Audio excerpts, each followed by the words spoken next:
What is up, y'all? It's your boy Aniki coming at you with another Church of MHA Season 3, Episode 34, My Hero Academia, Chapter 375, live reaction and discussion.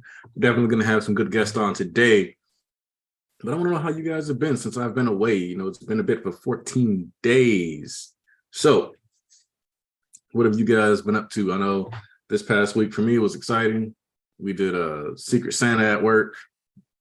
We had the bosses come in, went ahead and provided us with a corporate dinner on Wednesday on their dime. It was nice, you know, none of that making us pay for corporate meals.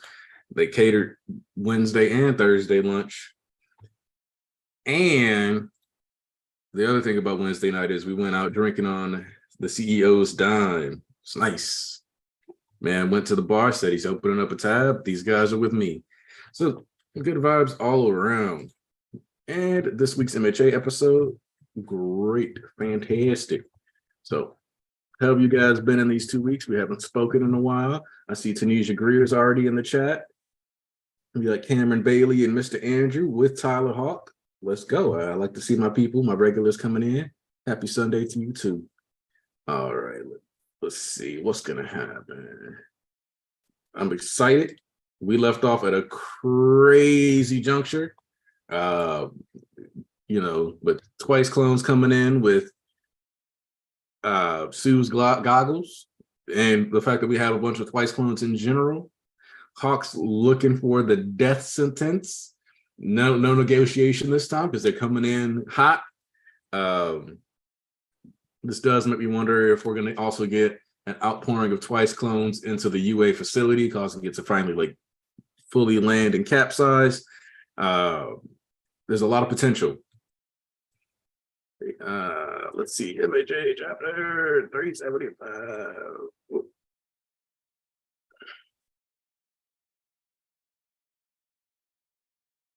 Yes. See, oh, Kendra's in there. Oh, Kendra's been waiting for the stream baby update. We're in the third trimester. Lamar, third trimester before the little girl gets here. According to the baby facts that we get every day, she's the size of a 3-hole punch. And she sure as hell can punch, because when she's kicking and punching, you can actually see it now from the outside. It's kind of crazy. I'm not gonna lie. It's a little crazy to watch. All right. Ma Kendra, you right. Kendra earned it. Even though I sent her a link once and she didn't get on stream, but that's okay. I'm being dramatic. It's all right. I'm pulling up the chapter. Hey, Thomas.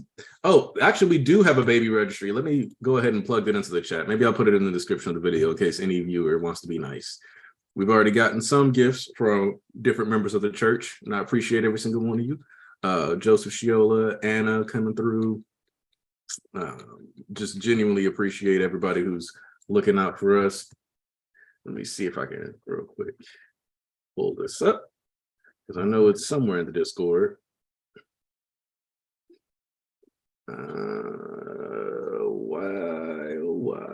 Where did I put that? All right. See, now I gotta find it, just because why? Watch, I'm gonna end up having to just go. Wow. All right. I know it was posted in Discord, so I'm gonna have to pull it from somewhere else, which is wild, but I got y'all. Giorno Giovanna. It doesn't have a PO box, actually. I've never considered doing that, just because anything that gets sent in usually comes through the super chats. That's a good question, actually. I should have thought of that. Yeah. S Little, I'll see you back in here. Let's see. Oh, 24. All right, you know what? We start the chapter. Let me. Hey, Avitrino. All right, let me get in this chapter because all my regulars up in here, and that warms my heart. Let me get on here. Let me stop dilly-dallying.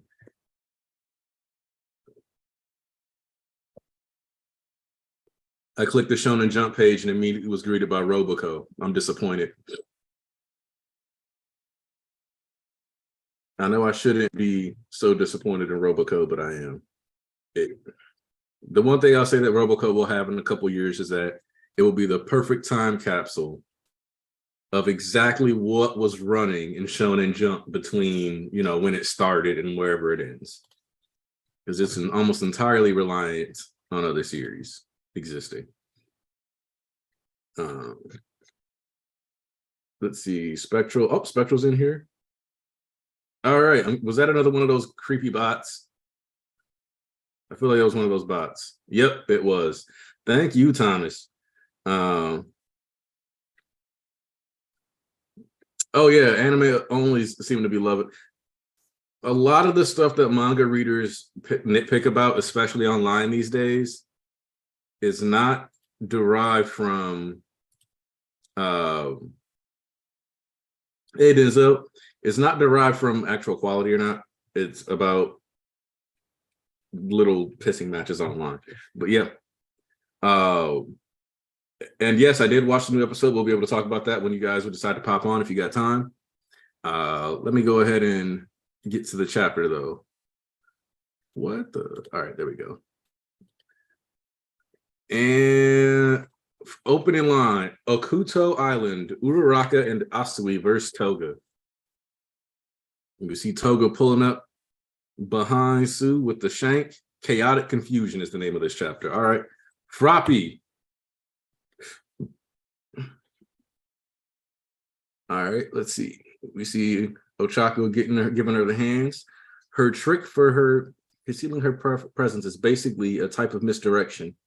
It still must be a complex and nuanced move. And okay, she's catching blades mid. Nope. That's Sue Toga trying to get that stabbing. So there's got to be a limit to how many attackers she can evade at once. Keep on her with a sensory type hero and a group of at least 4 who can each back each other up. Himiko Toga, get back here. This big guy doesn't have hyper regeneration. The villain's numbers are thinning too. All right, so we see Gangorka getting into the game. I guess there's actually a Nomu that doesn't have hyper regen for once. That's refreshing for the hero side.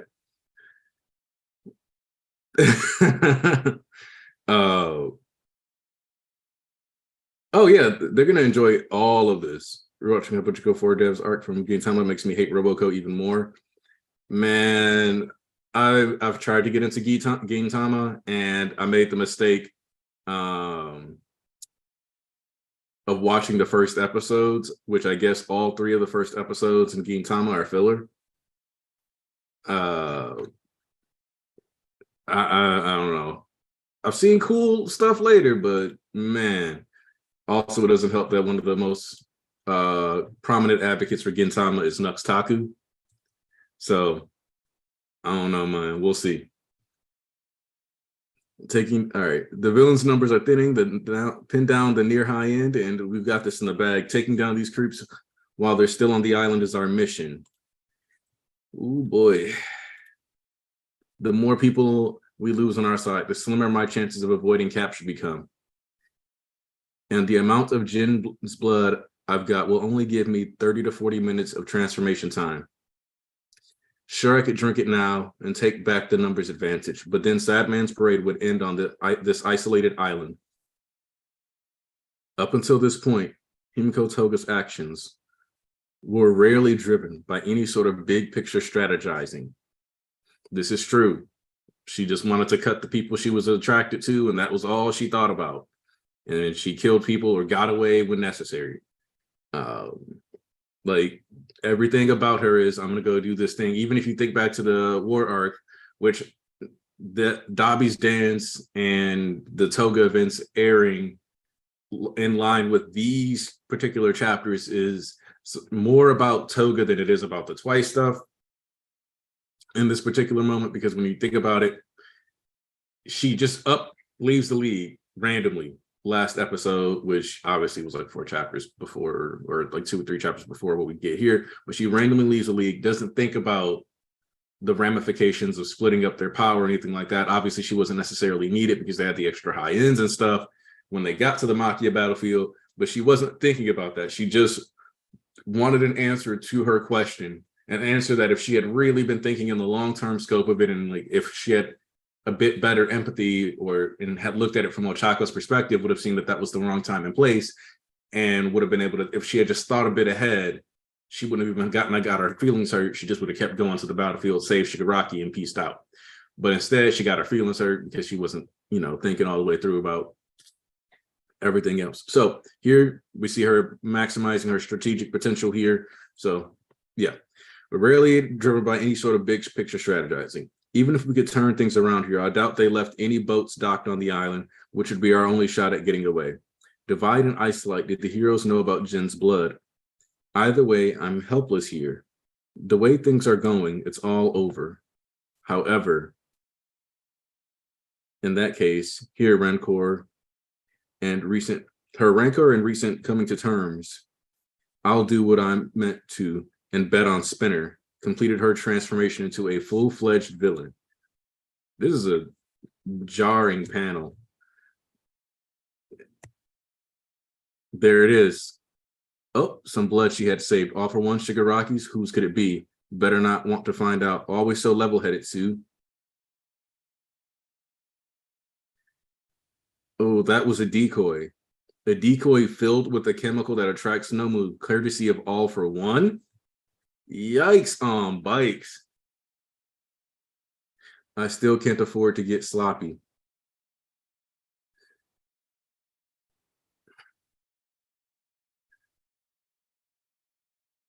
Instantly bashed to make sure that Jin's parade gets to march without fail.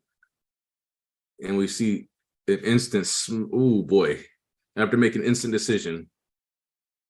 And then the Rancor brought a miracle. And before she could even close the gap to attack, Togasu, we got the twice clones start coming out.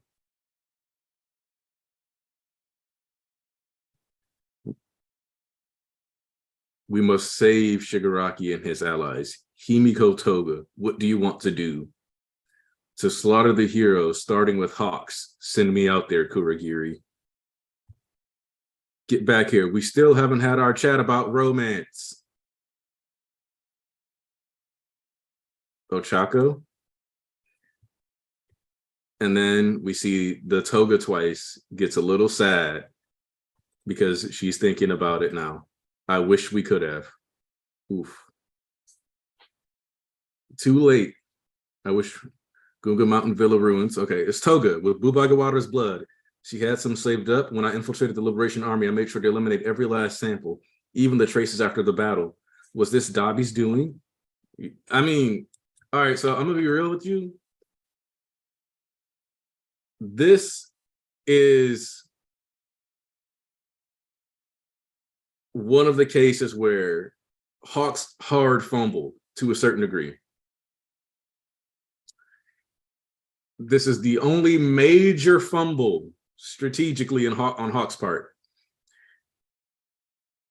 He realized that he killed twice. He realized he needed to take out the blood samples. But for some reason, there's a part of his brain that decided they wouldn't touch a corpse. My nigga. The Nomu are corpses that have been reanimated. And I understand that he was getting packed up, so he didn't have time to really do anything about that because Dabi was on that ass. He was getting packed. We ain't got to pretend like he wasn't. But you have to have seen this, the fact that you were that thorough and then didn't consider that maybe Dabi would have been willing to grab some blood off the corpse. Big mistake. Possibly his biggest mistake. Too late. And we see that things are sizzling and cooking. Infinite doubles. Sad Man's Parade. And then, ooh-wee. This spread is nuts because you got Dabi flying above them. And then you just have mounds. maybe it's because I accidentally let like Hulu replay some Attack on Titan episodes, but this kind of immediately gave me thoughts of like Aaron when he was doing or you know what, never mind. I'm not even going to talk about that because there's some people who probably it's been long enough. If you don't know that the rumbling gets activated, that's on you. This is reminding me a bit of the rumbling page, especially with like the mountain, the little hill of twices that's formed here. Which this, and if you're this man, this is going all the way back to the Chekhov's gun established, I believe, by Giron's dialogue, where he goes, a power like yours is enough that it could take down an entire country if used right. And here we see this army just going at it. And there was only going to be more because unless there's something we don't know about, because the reason why she was like, okay, I don't want to try to do this, because if she was stuck on the island and Kurogiri didn't get free, then they would spend 30 to 40 minutes trying to create these duplicates, basically trying to bridge them across the ocean, bridging them across the sea. So just making duplicates on duplicates on duplicates, possibly a lot of them drowning, maybe even having them all drown and collapse and fall in on each other without getting anywhere on the island. That's why she also mentioned that, there's no boats. If there were boats, they could at least, supply them with enough duplicates, have some twice clones sitting around and maybe have those duplicate too. But with them actually being on the ground now, they can just, they don't have to worry about anybody drowning, falling into an ocean, space, anything like that. They can just duplicate indefinitely towards whichever location, and that's fine. All right, we got She-Mage. They're not giving us a room to breathe.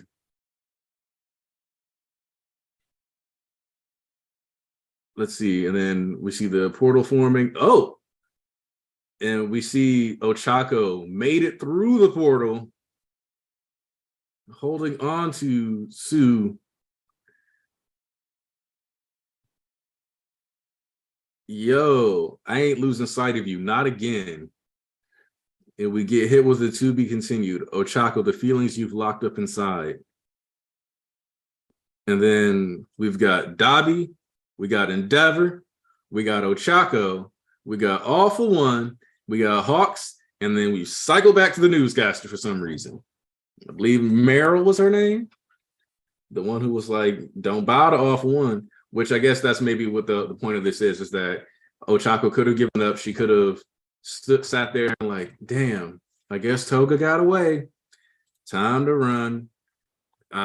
She could have done that. It wouldn't have been seen as especially cowardly or anything like that. And instead, she's like, nope, follow you through this portal. We're gonna talk about this. We're gonna deal with these issues. Because like she told Deku, she wants to try to save them. She don't want to do that whole not letting this chance go by again, potentially losing the opportunity to save her when she knows that's what she wants to do. And then let's see, Joseph Shiola. Let's see where Joseph Shiola. So we know this. She's not going to try to waste this opportunity that she's had before. And guys, we could just be going with the butterfly effect of like, because of that one thing, it just snowballs in to another. It's just, I'm looking at all the dialogue, and I'm also thinking about what she said in regards to how, we can't just give them this. We can't just like roll over and die for these people, especially in the case of rolling over and dying for All for One. Who that helping? I ain't helping nobody. All right. And then you just, I was gonna say Giorno. All right. You fixed that. So you ain't gotta. Oh, Mr. Andrew coming through with the super chat saying, I wonder if Hori might have AFO rewind Toya. Even if Ochako can talk Toga out of it, it's not stopping the twice clones that aren't near her. That's true. That is true. Uh, I also think it's kind of funny that we get the like a panel to mirror the one that we got on the battlefield with Giganto Machia and Endeavor and them as everything was happening, like when Davi pulled up, but it's with Ochako and Hawks and Endeavor, AFO and Dabi, which I do believe at this point Dabi has burned off his eyelids. So man is seeing clearly. And welcome to the stream, Giorno Giovanna. If your mic is active, I don't know if it is yet. Can you hear me? Yep, I can hear you. All right, thanks, man. All right, you were excited to come on, so I got to hear your thoughts. What prompted you to be like, no, this is my time? I mean, people on the server know I'm a big Ochako stan, so seeing this chapter, seeing what we got, what Hori got planned, pretty damn excited. So, pretty dope chapter overall. No, I'm glad. And we, because you've been around for a while, we've constantly talked about how Ochako's battlefield was being saved for a very important reason. It was obvious that whatever happened there was going to be of like the utmost importance to like everything else going on. And so for us to get not only Ochako's battlefield being like one of the things that's about to make or break everything that's happening here, but also to come to the like recourse that no, not only is it going to be mattering, but she's going to get out of her battlefield, go through the portal, which was a mistake that Deku, got pulled through one and didn't immediately like, wait, let me. And then see that she's got like the reaction. I mean, I'm kind of impressed that Sue's alive, but I blame that more on the fact that it was more like shockwave attacks being launched and less on the Nomu hitting her directly. Because if that had happened, then I don't think it would have been this sweet.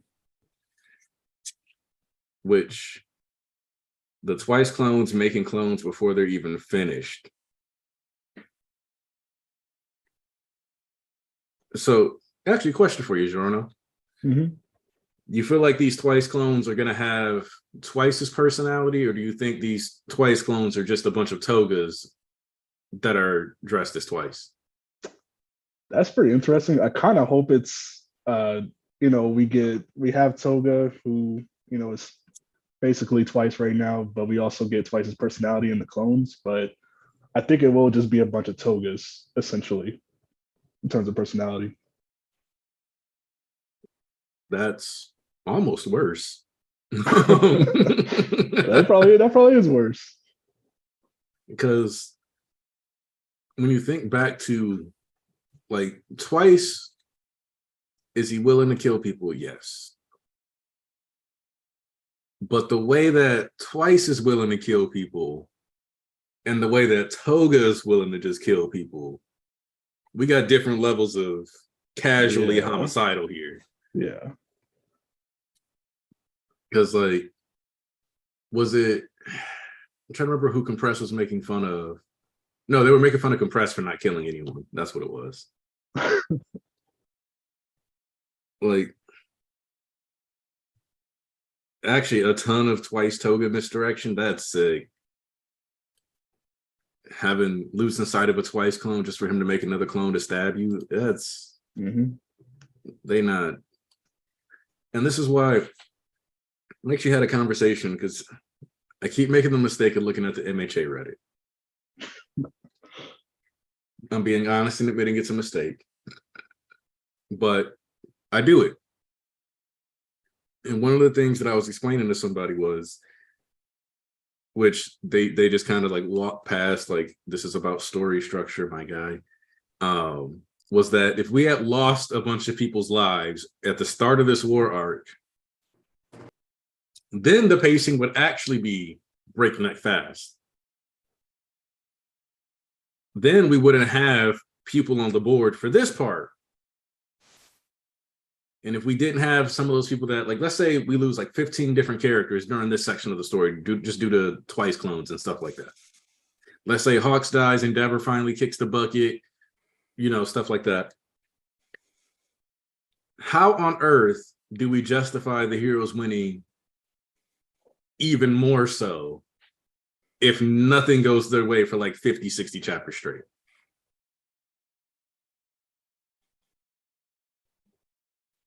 I mean, I've seen people. Sorry. No, go ahead. Oh no, I'm just saying I've seen people complain about the back and forth we're getting, and honestly, like to me, that's what makes this war so exciting, is that we're not having one side curb stomp the other. We got, heroes made their moves, villains got their plans. Last war, villains got jumped, and so the heroes were up. But this war, it's both sides prepared. They said this would be all out war, and now we got both sides really coming at each other and countering each other's plans. So they're mad that a battle's a battle. Yeah, that's the perfect way to describe it. Like, oh, they got to go back and forth and actually combat each other. I hate this.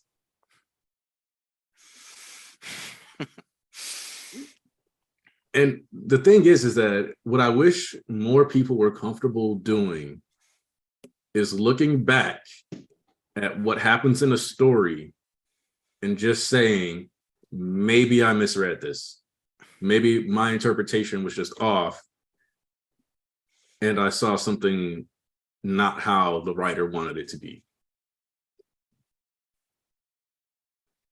But I don't think that's ever going to become a norm. Yeah, unfortunately. But yeah, Joseph, Tarnish, I see you in here. So let's get your thoughts on this chapter. Yeah, I was reading the officials because I didn't read the officials yet. But basically, what I thought about the chapter, off the top of my head right now, off the Scanlation memory, it was a good chapter.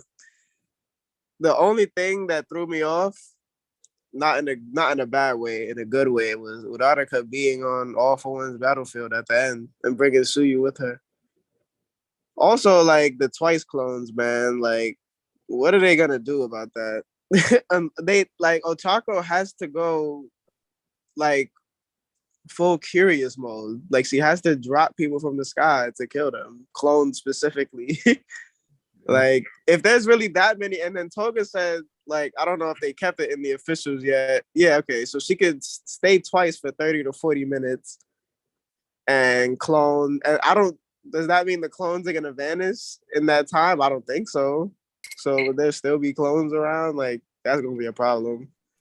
And Horikoshi think he's slick. He got Dabi and Endeavor at the same place, and then Dabi dance just happened in the anime. Mm-hmm. You gonna do it, man? You gonna do it? You know what I'm saying? Well, that's what I was pointing out. I don't know if you heard me when I was talking about it, but we also got like a mini version of that panel when Dabi pulled up.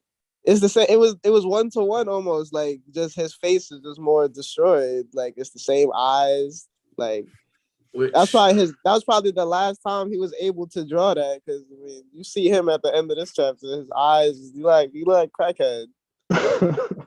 No, I gotta see. He has no lips and no eyelids anymore. Yeah.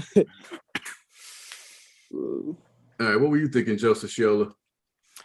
I was amazed at how well this chapter paired with yesterday's episode, with specifically the Toga and Ochako stuff, because they had their first confrontation. The second half of it in the episode yesterday, and then they sort of continued on with that in this chapter. Or at least, like, she wanted to talk to her, but it was just, like she said, it was just too late.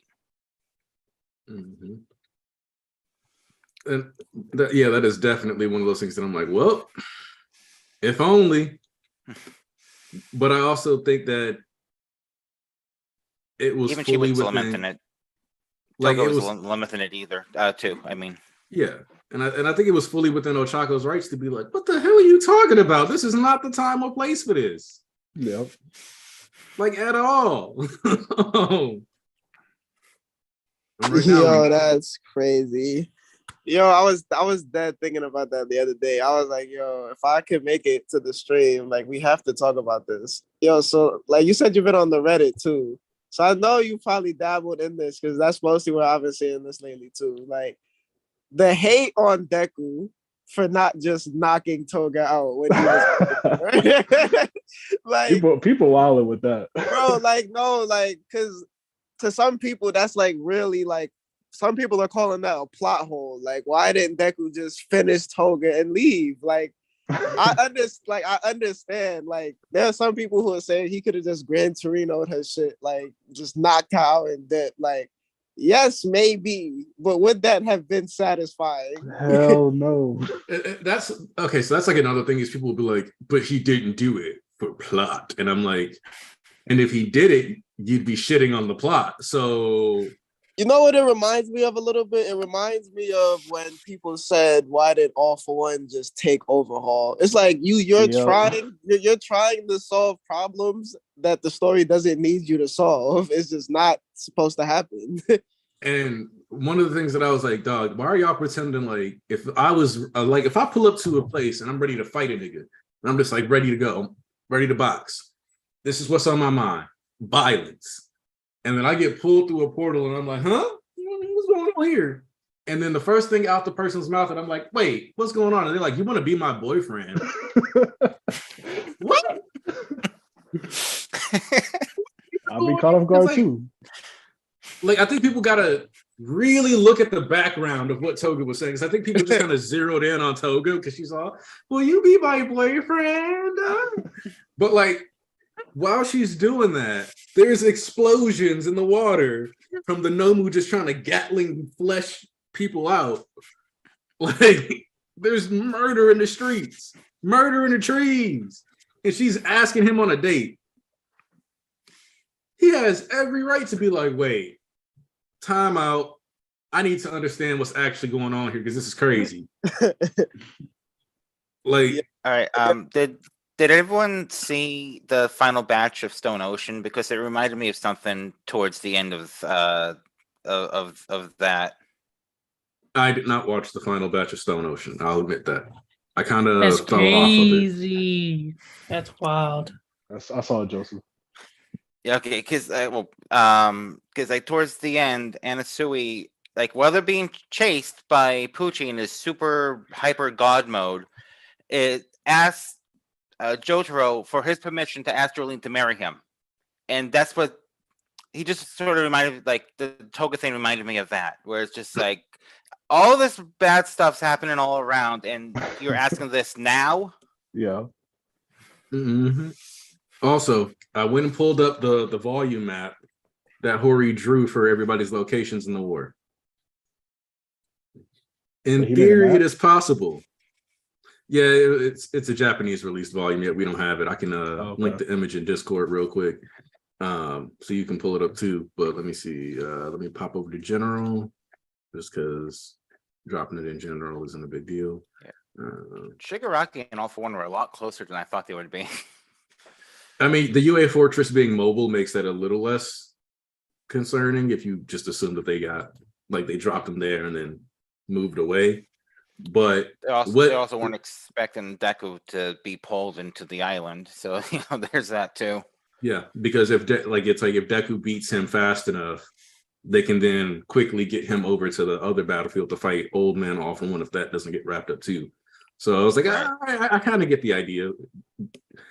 But Ida could give Shoto the ultimate piggyback ride in a straight line to this battlefield.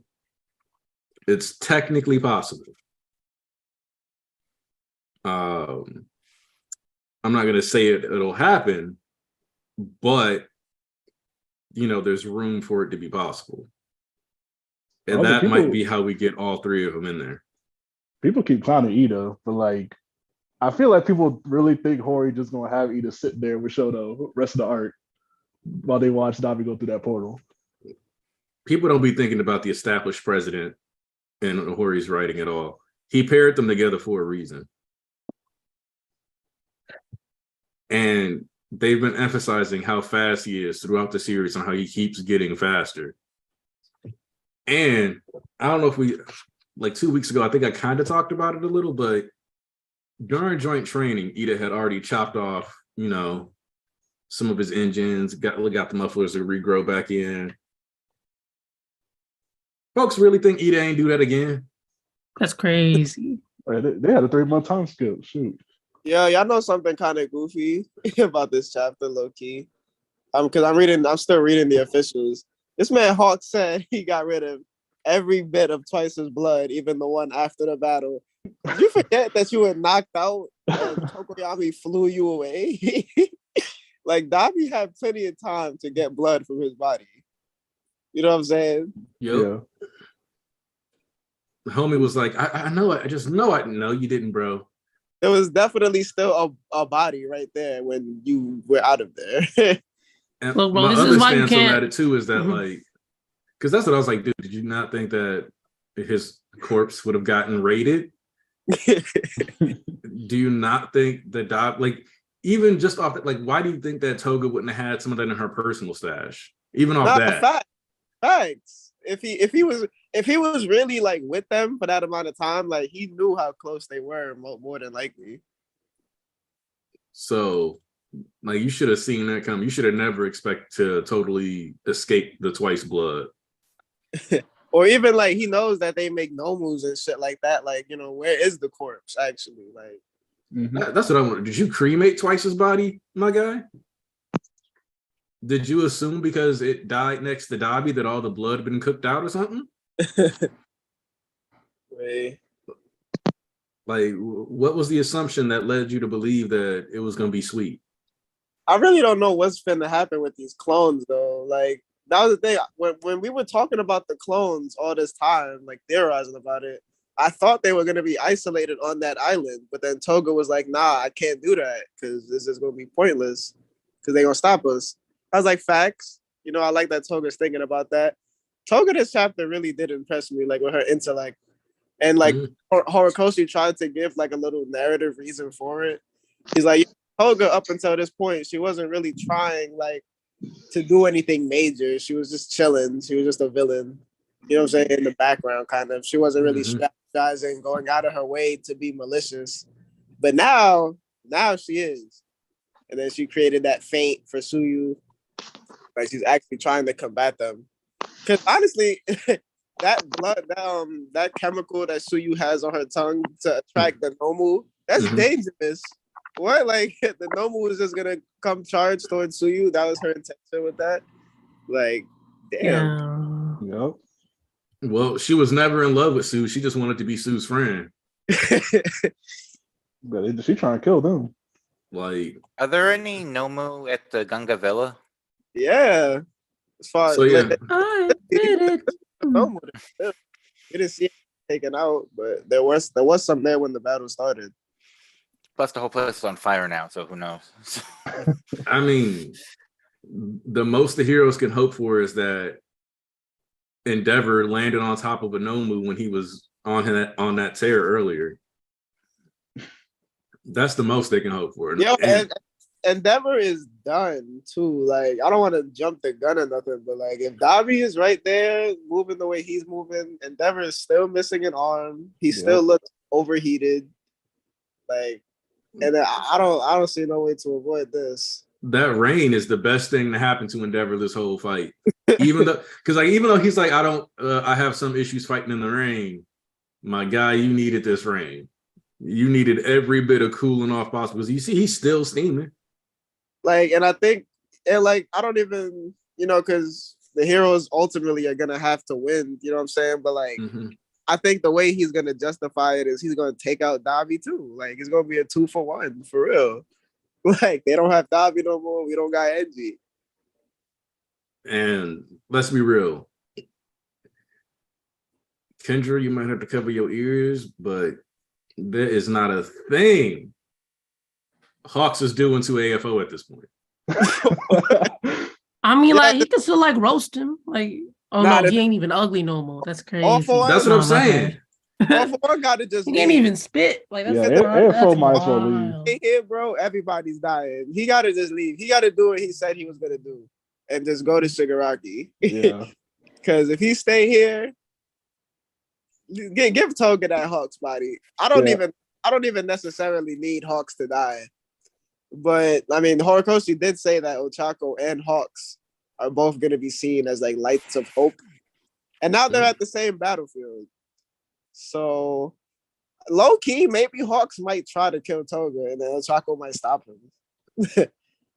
I can see something like that. Because they all know he killed twice. For the most part, they should know. That's like public knowledge. It was literally broadcast on the like 9 a.m. News. Look at this dead guy.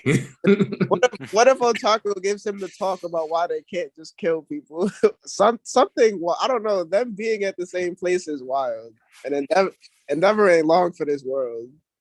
Who knows how Hawks is gonna act when Endeavor dies too? Like, Look, it's and on really Twitter, hard Volk to. was Oh wait, what was on Volk saying? Twitter. Volk was practically salivating over the fact that Ochako and All for One are at the same battlefield now. Man, that's a bad omen for Ochako though. Like, Can give I her don't the need win moment. man. I don't want Ochako getting attacked by All for One. I don't No, need that. I don't think think fucking that's bodies. happening. Yeah, I want him to try it only for her to like send him into orbit. All for One might just leave, bro. I don't even think he Yeah. like. He kind of third wheeling at this location. Like, Because we all know that, like, we know that Ochako is, you know, how close she is to Deku, but like, does he really know? Like, you know what I'm saying? Like, let's actually think about it. Like, you know what I'm saying? Yeah. Let's not let's not panic. Like, does he actually know how close they are? Like, the only way he would know is if Aoyama was giving him that much information, which would be a callback to when he called her out on the crush, which would be crazy if that was a callback right now. Well, And Toga could have blabbed about it. Also, good morning. Hello. yeah, good morning. All right, Well, come on, with man. Toga, so yeah, it's like Togo and AFO would have had to have been sitting there chopping it up. And based on how kind of like Spinner interacted with All for One, based on how Dabi interacted with All for One, I feel like everybody played their cards close to their chest when dealing with AFO. yeah. Like, I might be tripping, but that's kind of the vibe that I got. Everybody was kind of Can playing it y'all close hear to me? the chest. Yep. Yeah. Okay, perfect. Yeah. Okay. My mic is bugging. Also, No, hi. I agree. I don't think they really like they wasn't moving like, oh, this is our new boss. Like, no. Yeah. It was just like, we know you're a GOAT, but you're not our GOAT, but we're on the same side. Yeah. We fuck with you, but Spinner we even don't said fuck with multiple times, like, I follow Shigaraki. I don't follow you. you. Mm-hmm. Even though he is Shigaraki technically, but All right, so the person who said we fuck with you, but we don't fuck with you, was that an Atlanta reference? Or was that Yes, you it just was. saying- Okay. It was because I heard it from East, and I was like, I kind of like this. That's a fact. That's a fact. That's how it is right now. Even the chemical that he allegedly gave her, he probably gave it to her because like she can't really control a normal. Like, I'm looking at that from All for One's perspective. Like, all right, this little psycho girl, she can't really command them with her voice. I'm not gonna give her that much power to command them with her voice. So I'm gonna give her a chemical to maybe, you know, help her out, help her throw the normal around. That's all I'm thinking of. Did you all talk about the chemical? Because I remember when it was announced in the leaks, people had an issue with it. We didn't talk too much about that, but hold on. Mm-hmm. Something randomly just popped into my head is like, if you remember, they were willing to give Dabi a Nomu back during Forest training arc. Yeah, with voice command. So now I kind of feel like that was also like them kind of setting up that AFO and Ujiko had interacted with him and was like, man, we better make sure we do some shit to keep this nigga happy because he has left us before. Like, at first I thought it was, you know, he's the leader of the Vanguard Action Squad. So we want to give like... They knew him. They knew him. Like, now we have the context that they deadass knew who he was. They was like, we can count on him to be dedicated to villainy. Let's keep him on our side. His normal was sick too. Bro, his number wasn't as dangerous as the other one as far as like raw stats go. But he looked cool. And I mean, dog was just covered in power tools, chopping you up. Which, if you think about it, is kind of like a reference to the fact that he's like stitched back together. So, like, it was a match made in heaven. Yeah, that Nomo was the original Chainsaw Man. You're right. You're right. I was so gonna say that just now. I really was. I was gonna be like the noble was something. Yo, but yeah. So like, you know, the All For One, I don't think he trusts Toga like that. So she don't got no power over the normal for real. But he gave her a chemical to like command it somewhat. Like you can tell it where to go. Like you can give it a target, but you can't really tell it what to do. Which so it's basically Nomo Nip. Yeah, it is. Oh shit. You know, honestly, All For One gotta leave. He can't stay. He gotta leave. Yeah. He can't stay. Yo, not just because of like he could just take people out, but like he's not gonna He's be around. overstaying his welcome. He's gonna rewind. He's gonna rewind. Yeah. There's just nothing for him to do over here. You might we're not even thinking about Kurogiri, bro. Kurogiri could just teleport him. So okay, the fly. Out of curiosity, because I saw somebody suggest like, what if All For One kind of rewinds Dobby a bit? I think that was Andrew, wasn't it? Do you think Dobby? I think it was Andrew. Do you think Dobby would request a fresher endeavor to kick his ass, or do you think he would be okay with him in the current state he is? I think he wants a fresher one. Be like, let me fight him at his top. I don't think he can.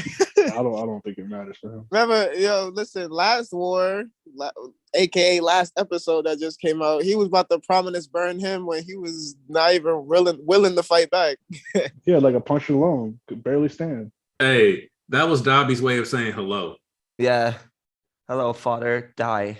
It was a warm hug, bro.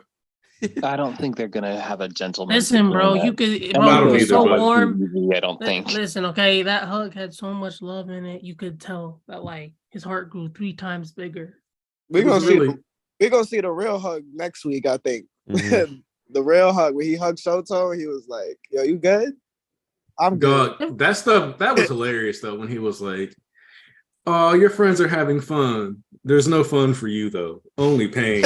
Like, bro, what? That's an epic See, line. that's what I can't love wait to about. hear. See, that's what I love about Dobby. Okay, he's mastered the art of like being a generational hater. Okay, he's cultivated that level of hatred. Yo, Squid. Like, okay, if he keeps doing this, you might have to put him in the GOAT talks with like He's the Dwayne new Reverse Johnson Flash. from, like Dave Chappelle. Okay, so okay, that's crazy. Yo, Squid, I was thinking about a conversation we had recently while I was watching the episode. You know how like they said that Dobby was using childlike pronouns while talking. He really used Boku during the podcast. Like not podcast, but like him talking. He used Boku. He normally uses order. Like this man was trying so hard to appeal to everybody. Mm-hmm. Bro, he really tried to put that 5-year-old charm on him. That's crazy. Oh my god, that episode was really like the best episode of season 6, though. Oh, absolutely. We had the season 2 director on it, didn't we? That's a dub. We had the the Mukoshi on it too. We had the OG. That's a dub right there. And it's crazy that they came back for Dobby's dance, like instead of the Deku episodes. They chose the Todoroki episode to come back to, and like really put They're that up. favorites. And before someone uses this on Twitter is like proof that even the animators think Deku is mid. That's crazy. They're gonna say that on Twitter. Rude. All jokes aside, They already have like, said it. To come already back saying to it. the Dobby episode, like Think the about that. Dobby reveal. I mean, like that was a big thing. Like, So my thing with this, that outtrended hold on, the Squid, hold on, election in Squid, Pennsylvania. My bad. hold on. My thing with this is that what Bones did last season, I feel like, and this kind of ties into what Turner said.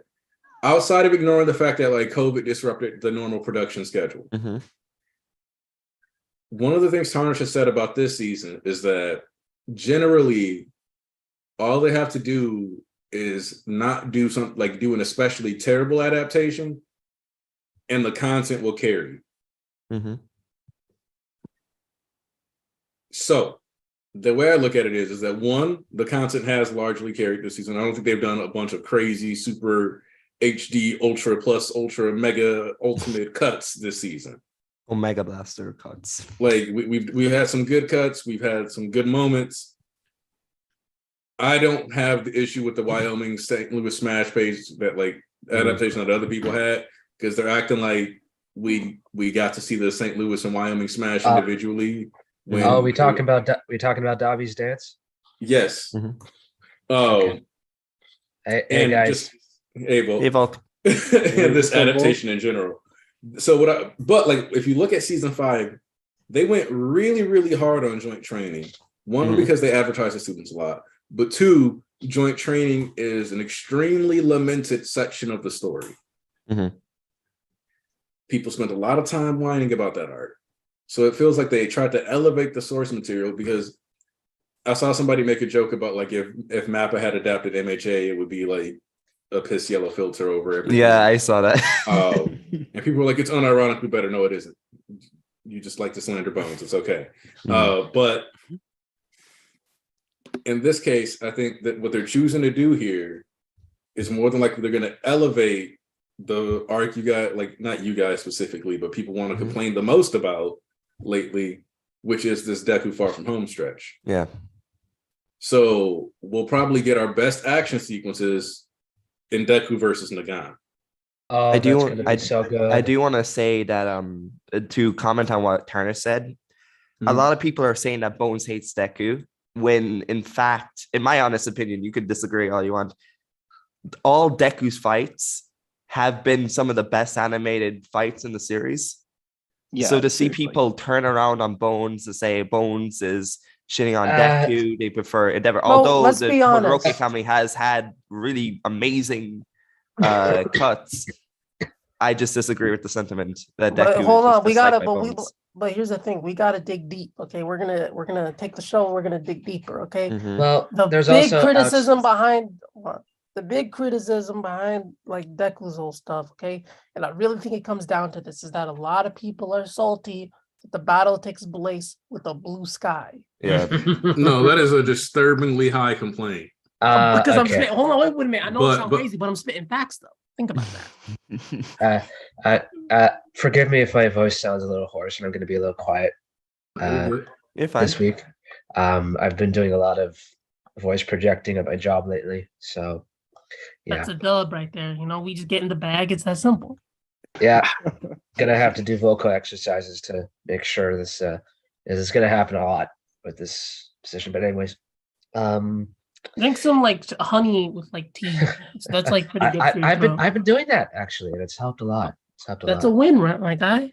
Mm-hmm. So, I think you do have to look at how anime fandom has sort of changed, as like anime was always like super popular, but then the kind of the rise of Twitter and sort of like it wasn't so much that like you had to search up forums or other fans to really get a reaction out. Now you can just do a reaction and from anywhere, and you can say a reaction from anywhere, and you can see reactions from anywhere. And it kind of builds and builds to the point where people started looking at MHA and comparing it to a lot of other anime that has come out, which is Demon Slayer and Jujutsu Kaisen and whatnot. It's like, yeah, I think those shows definitely have a higher rate of Sakuga and whatnot, but it's like what people just do not accept, refuse to understand, is that MHA is on a very different schedule. It's an altogether different production. And they're like, oh, why don't they just swap it? I'm like, they won't. They have no reason to.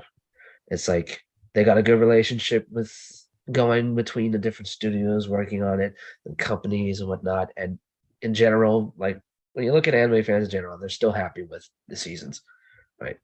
Like it's not the same as manga fans where like, I think manga fans, I talked about this with you last week, Aniki, a couple weeks ago. Reddit is not real life.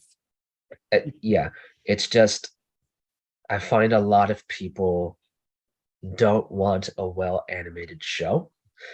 They want well-animated panels that they really liked in the manga. They kind of can't discern between the two. And I saw all these reactions to like Sakuga clips from the Deku versus Shigaraki episode, and people were like, "Wait, what the hell? This is actually really good. What were people talking about?"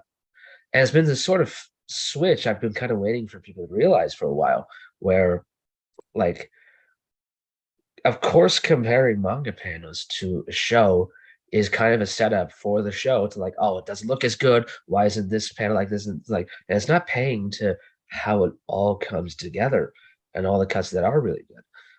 And yeah, like, do I wish that like Deku versus Shigaraki was on the level of like Deku versus Overhaul or Endeavor versus Nomu? Absolutely, but it was still a good episode. And I saw people act like it was just a complete flop, like it was Seven Deadly Sins level bad. And I'm like, no, you're specifically choosing to freeze frame this. It's kind of like when spoilers for something come out and they're very like nondescript and like this happens with MHA a lot too, but it's kind of like when spoilers come out and they just kind of like the bare bones and they remove all the context.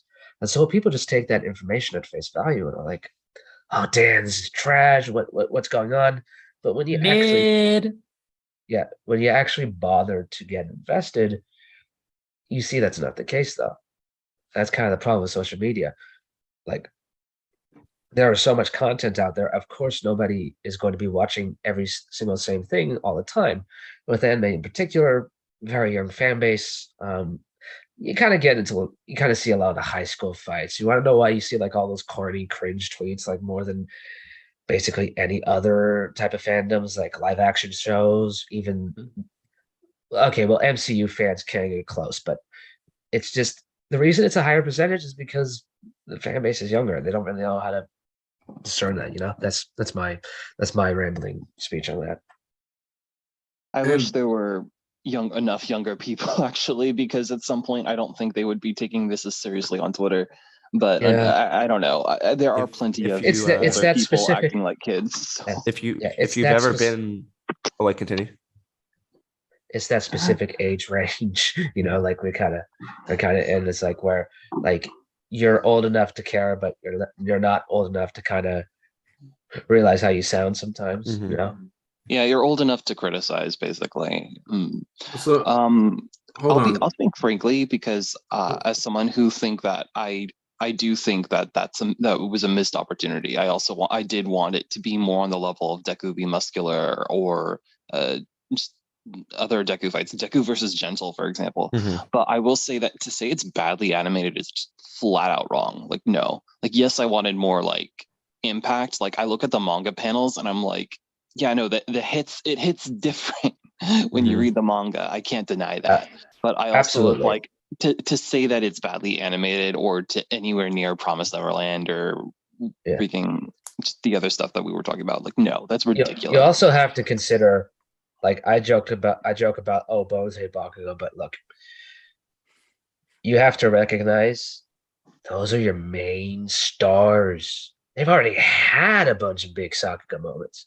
So if you're 6 seasons deep on an anime, you want to be like, oh, let's animate a big Deku section again. Or, hey, this fan favorite character that hasn't had as much time to shine, like Dabi or Mirko or Twice, or even you're like, hey, why don't we devote resources to them? Make that look really cool, because we're probably not going to get that chance again. And let's be honest here for a second.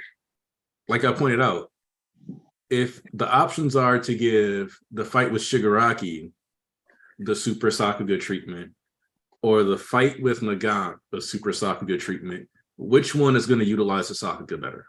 Nagant, easily. You have the bullets, trick shots. Because like, do you know how many like moments that I've seen like when you read the Nagant fight, that like they can just off camera work do some crazy shit. Yeah, they like do like a little gyroscopic effect with like Deku swinging around the buildings. That's kind of crazy. Like tracking the bullets as they shoot towards him and they curve. It's gonna be so cool. Or like we like look at, or like the camera is like placed on the bullet and then we like see it come towards like Deku body and like hit him. That's crazy. Full 100%. I do want to say that as a consumer, it's easy to just want everything, like the best of everything. Yeah. But I'm thinking like if I'm from the producer side of it though, I'm looking at it, if you're choosing to devote resources to Dobby Dance, I get it, because Dobby Dance is just a guy popping off on top of Makia. Like he did, like they needed to make it interesting and epic to watch, because Dobby Dance really is an important moment in this series. It really is that moment where the civilian reaction clues in on what's actually happening. It takes all the drama that happened before and then just hammers it into the society. It's like everything up to now was just setting up the nail, and Dobby gets to be the hammer. So I feel like that was important to make sure it looked engaging and interesting. And I think that, if we're comparing Shigaraki versus Deku, Shigaraki versus Deku is well animated enough, and Dobby Dance is. I feel like it needed to be this way, just from a production standpoint. Like as a consumer, I want everything, but like just recognizing that, if I had to choose between Sakuga Deku versus Shigaraki and just what they did here, I understand that here is an important part to really nail. So you mentioned that. And here's another thing I want to tackle. This whole, I don't know how this conversation started, but the whole, I wish Mappa would take over MHA. Oh my god! No, bro, they already got so many shows. Why you want? They have One Punch Man right now. 30 hours a day, bro. They gotta make up hours in the day for them to work. Let's be extremely generous here. Let's just say a loudmouth fruit is responsible for this. Look, I respect replacing Atelier Musa. I respect that opinion, but okay. I'm still friends with Pineapples, so let's just lay off. His tweet I just disagree. I just disagree because, look, let's be generous here and say for a second, Mappa didn't have those other shows. Let's say they just had JJK and Chainsaw Man, all right, which are already demanding in their own life. Let's just say for a second they could open it up. Do you understand how MHA is like much different from Chainsaw Man and Jujutsu Kaisen on several levels? First off, art. Look, man, I gotta tell you this. I don't care if it was who's doing it or who gets on. You could have like the most legendary animators, like top 20 in the entire business, constantly working on the episodes week after week, which is kind of what I think people want. That art is extremely difficult to adapt. And it's not quite the same as Chainsaw Man and Jujutsu Kaisen, which is a lot more. There's not as much detail, so there's more room to play. On top of that, MHA was locked in for an anime from the start, and both the manga and anime are kind of coincide with each other so that they boost one another. It's for the money. And Mappa on that yearly schedule, and let's say for a second they don't take Talia Musa on, right, to do backgrounds. That stretches them out even thinner. And it's not just like, oh, you throw in more manpower and that fixes it. No, there's time constraints. And it's actual deadlines you have to focus on. It's like, because like people are drawing individual frames. What happens if two people are drawing F a frame? Low key, outside of a hypothetical. And let's say the animators weren't locked in a basement working more hours than there are in a day. Like, that too. Ignoring that. Like outside of a hypothetical, like honestly, I'm good off every anime looking the same. Like Chainsaw Man, Jujutsu Kaisen, like any Mappa series, like they have this Mappa look to them. That Mappa look would not work for MHA. The Instagram filter. So real quick, one of the things that I also kind of want to highlight here, though, is that there's a certain painful irony to the way that the war arc was discussed and what we have here now. Do you remember what people were saying almost every week? Oh, that was insufferable. Oh, this is going to be hell for Bones to adapt. Yeah. This is going to be hell for Bones to adapt. This is going to be hell for. No one believed in them at all. Yeah. But think about that. That wasn't even people, and people were actually saying like, I don't mean to discredit Bones. I just think this is going to be like a pain in the ass to try to adapt. I think this is going to be hard to adapt. To be fair, one of the animators themselves came out and said it. I ain't gonna lie. So my thing is, how the hell, as a fandom, do you sit around being like, this is going to be hard as shit to match the manga? It's going to be almost impossible to match the manga. I envy no studio that has to do these adaptations. I don't envy any studio that has to try to work with this material and translate it all, and then turn around and be like, damn, it doesn't look as good as the manga. Exactly. You already admitted that shit was not going to be easy. Like, bro, you was basically just capping there, because if you really did understand that, you wouldn't have made that complaint that don't look as good as the manga. Yeah, like, look, I think a lot of people tend to be very possessive with what they love. It's like, oh, it has to be this specific way and it can't change. It's kind of the same reason why things, like, I knew as soon as he announced Final Act, it's like, okay, it's going to cause a lot of controversy because everybody has like their specific idea of MHA. And lack of reading comprehension. Well, but even this chapter, I was seeing some of the reactions, and like, can we go back to talking about the chapter for a second? Yeah. Please. Oh, when Ochako says we still haven't had a chat about romance, I as soon as I saw that, I knew it was gonna get bad reaction. I took that line seriously. I was just thinking, that she was just trying to get her to come back, literally. Like, I was thinking that she was trying to be serious. Like, yeah, I seriously want to talk about boys. Like, no. Here's the and problem. She got a good reaction from Toga too. Here's the problem with a lot of readers. They take everything at face value. And you kind of see this too when people try to swear and insist that, like, no, Ochako and Deku don't like each other, even though like everything has so blatantly been like subtext between them. And like, in even this chapter, it's like, oh, well, it's like, why are they chatting about romance? Why are they doing it in the middle of war? I'm like, well, that's not really taking Toga's own flaws into account and her own needs and wants. And I tweeted this out. It's like, basically, Ochako knows they're probably going to have to fight, right? And they are fighting in the middle of it. But she wants to try another solution. She wants to see, okay, this person is clearly unreasonable, but nobody's ever really tried to see things from her perspective. So if I at least attempt that, and yes, Deku is the receptacle for that. That's the whole point. But on a bigger scale, it's like, it's her trying to see if she can save this villain. And I think, just like, is the line a little awkward? I'm like, okay, well, sure, but like, they're teenage girls. That's kind of the point.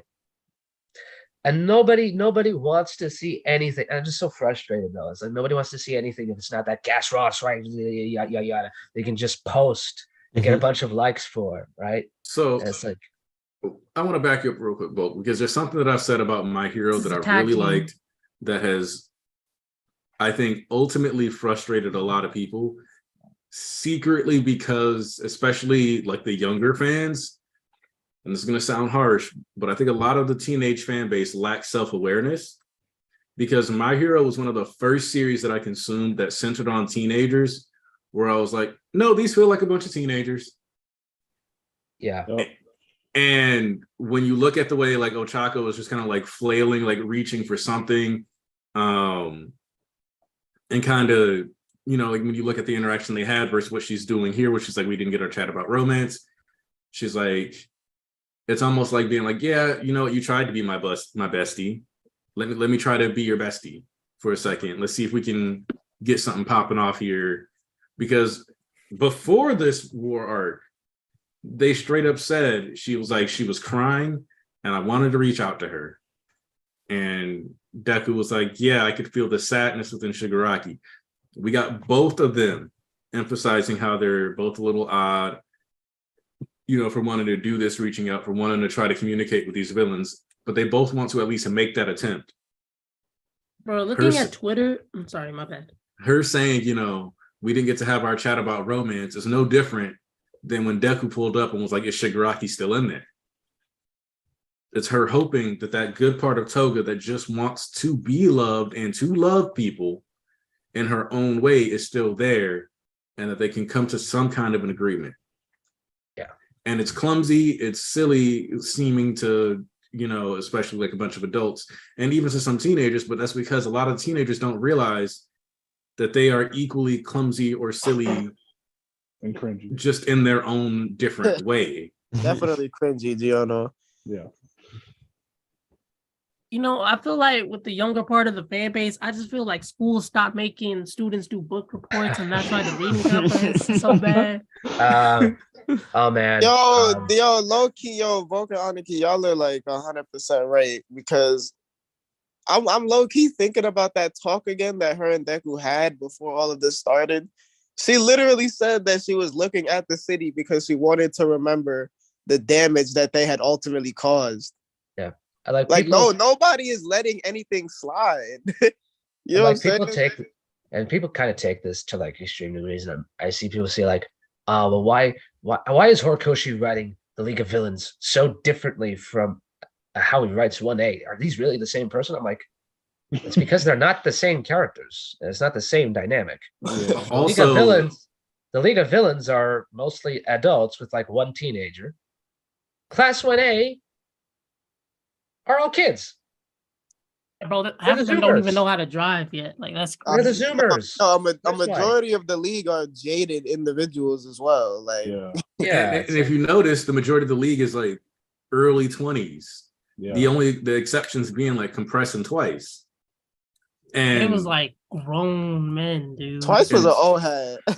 and Twice basically is like that old head on the block that was in and out of the system and just got removed from society ultimately. And that's kind of the thing too, is that like a lot of them are stunted in some way.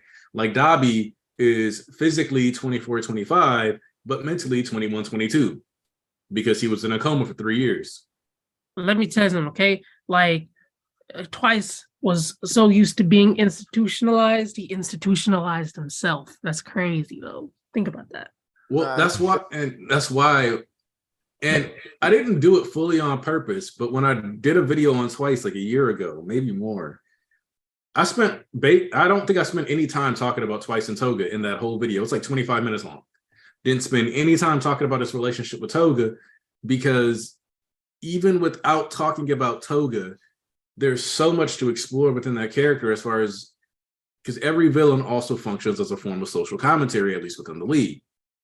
You know, you got mental illness topics kind of sprinkled amongst all of them, of course, but the familial traumas and how it leads to people lashing out to harm their family is kind of addressed within Dabi. You've got just the general waywardness and like the dismissal of those who don't fit the mold across the entire League of Villains, really, and especially zeroed in on with Shigaraki and how society will go out of its way to discard, not help people. For all intents and purposes, you could say that there was no like, you know how Shigaraki's story can easily be resolved, or at least easily allow him to be helped, even with, like, if orphanages, one, obviously weren't largely controlled by Ujiko, but two, if there was a more public, you know, publicly funded, publicly set up, did you have a quirk accident, please come here. That should have been a thing. Agreed. Like, low-key, if you just have a quirk like accident or something, like, you don't know what type of hero you're gonna get. You might get an Endeavor dude that's like, all right, you know what? I saw you using your quirk crazy. Now I'm about to give you the pants. That's wild. So there's a lot of things that should exist in MHA society. Like, MHA society tries to be normal still to some degree, when it could be so much more. Like that, and that's one of the things that is the main. And that's why, like, every villain has some kind of point throughout the story, even if they end up faultily executing upon them. And I see people sometimes get mad at My Hero for having, you know, the villains have some kind of decision. People like, Hori made the villains do these horrible things because they were making too good of points. It's like, no, he didn't have them do that because they're making too good of points. He made them do that because they are still villains. They just happen to have decent causes to lead to their villainy. Yeah. they have rationale, and that's why Shigaraki got so.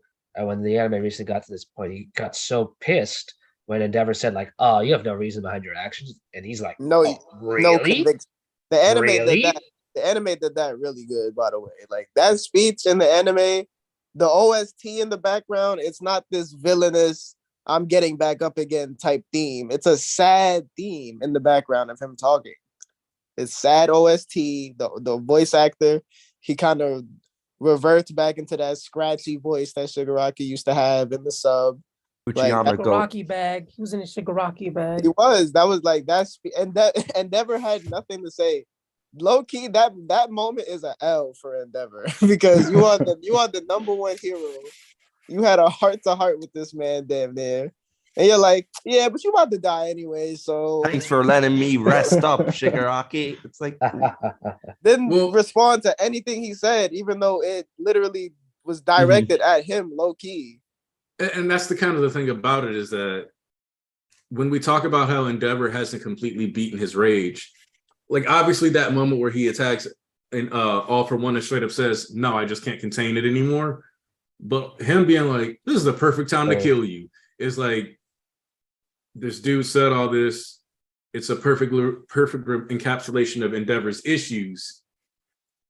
And it also ties back to what he said during the Pro Hero arc when he was like, you're me from some twisted future or what I could have been, burn away. Like this version of myself needs to burn away. Anything that reminds Endeavor of the twisted nature of him, he wants gone. And speaking of anger, Aniki, have you seen my tweet about my little theory about All For One and Chaco? Hold on, let me pull it up. I just scroll down my page. So I think I see where things are about to go because this ties into All For One's own problems, his own flaws. I also would explain why Ochako is there specifically, and like literally in the panel, she is like right next to All For One. Yeah, because I see you mentioned an Aoyama. So my theory about AFO targeting Ochako isn't really about her being fridged. It's actually the opposite. What we've seen consistently from him is that every time he acts like everything's a comic book, he gets a reality check and slips up. And I think that may happen again here. Ooh. All right, let's see. Because I do have to sometimes mute you because you'll mention spoilers or something. I'm like, damn it, Volt. That's how I told you not to spoil. It ain't even out of hate. It's just like, you know. Well, that was one of the things, like one of my buddies was talking about, like, oh, like people who get muted. I was like, no, I have to mute my friends sometimes because they're talking about a spoiler. Like, and I've even told Tarnish before, like, yeah, I had to mute you this week, bro. And he's been like, no, that I understand. And it's like, hey, that's nice. Fair enough. This is why I'm never muted because on Twitter I just be talking about sports or politics. So my feed is like perfectly clean. That's why I have the politics channel muted in the server. Yeah. Damn, you too. That's yeah, me too. That's Squid's channel. I ain't gonna lie. Yeah, that is. That's his really domain. is, though. Yeah, me and his. Yeah. Lovely, insightful conversations. Here did Sabako go after all. I think pulling the oldest trick in the book and going after the love interest with Ochako would be his undoing, where he assumes she's a damsel in distress but gets his teeth kicked in instead. How? Not exactly sure. AFOP has operated on using people's anger against them, but he slowly started becoming overwhelmed because he's that much of a colossal tool and everybody wants to take him down. Maybe he just pushes a little too far with Ochako and he's finally done for good. We were also shown Aoyama was the first to catch on to Ochako's crush aside from Gunhead, and he ended up being the traitor. The chances AFO's knows about it are pretty high since he even bothered to create a froppy counter strategy for Toga. He pays attention to the 1A kids, which let's also talk about, because you said that, and I just want to point out again how AFO will sit around and be like, I am not the least bit concerned about you as an opponent. And the whole time he's like, hiding a manila folder with like 15 plans for dealing with you he has under 15 his desk, like counter plans for this one character, and Bulk is right, like Uraraka is not a damsel in distress, and like if All For One is preparing for that specifically, that's going to be his downfall because he's underestimating Ochako. What I think would be funny is like him grabbing her and her just like immediately tapping him, like, all right, then we just gonna both float, nigga. All right, let's go. Now let's go. What you want to do? Because you're not gonna turn this off. Did Ayama tell you about know- how I threw a ball infinitely into space? I'll do the same to you. Yeah, like people That- like I've seen people say that like, no, he's not going to go after Ochako because that's just a repeat of what happened with Bakugo. I'm like, well, I think that's kind of the point, though. I think that would be a reason why you go after her because, like, again, he just like he kind of plays his cards once and then he thinks, okay, I'll just play those cards again. Because like he just this actually kind of plays into like, and I actually responded to this to your to one of your tweets, Volk, but it kind of plays into not really a theory, but more of a desire of how this all ends. I don't know if you guys are familiar with the Kamen Rider series, but there was one entry, Kamen Rider Wizard, where had one of the enemies was a phoenix. And like, you kill Phoenix, he comes back. And so how they ended up getting rid of him is he got blasted into the sun and for another never-ending cycle of death and rebirth. Now, All For One is currently rewinding. If, like, say Ochako like knocks him literally into space, he'll be killed by the vacuum of space, rewind back to life, and have that over and over again. And I think that'll be a perfect ending for him. This is like a perpetual birth and rewind, and I mean perpetual death and rewind. So it's like all for one's gonna be Diavolo, just infinitely just dying just over and over and over and over and over and over and over again. Before the Phoenix thing came to mind, the one I thought of was Cars, actually. But yeah, that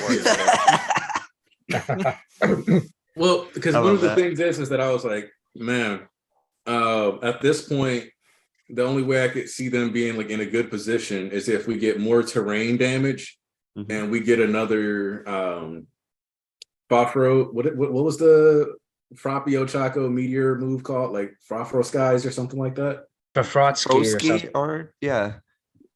So depending on how much destruction we get, if they just start dropping mini meteors on the ground, that's probably the only way that I could see them really undercutting a lot of the amount of twices and stuff out here. But that also means being willing to sacrifice a bunch of heroes.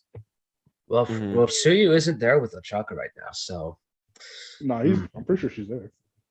No, we're about to get a Tokoyami sweep. No, look again. She flung Ochako through the warp gate like last second, and she wasn't able. But to like, didn't they both?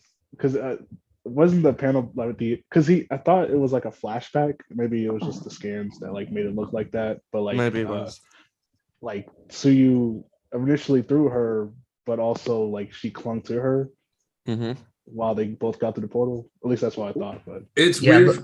It's weird because like on the officials, the to be continued is the page. Yeah, before we see Ochako throwing her.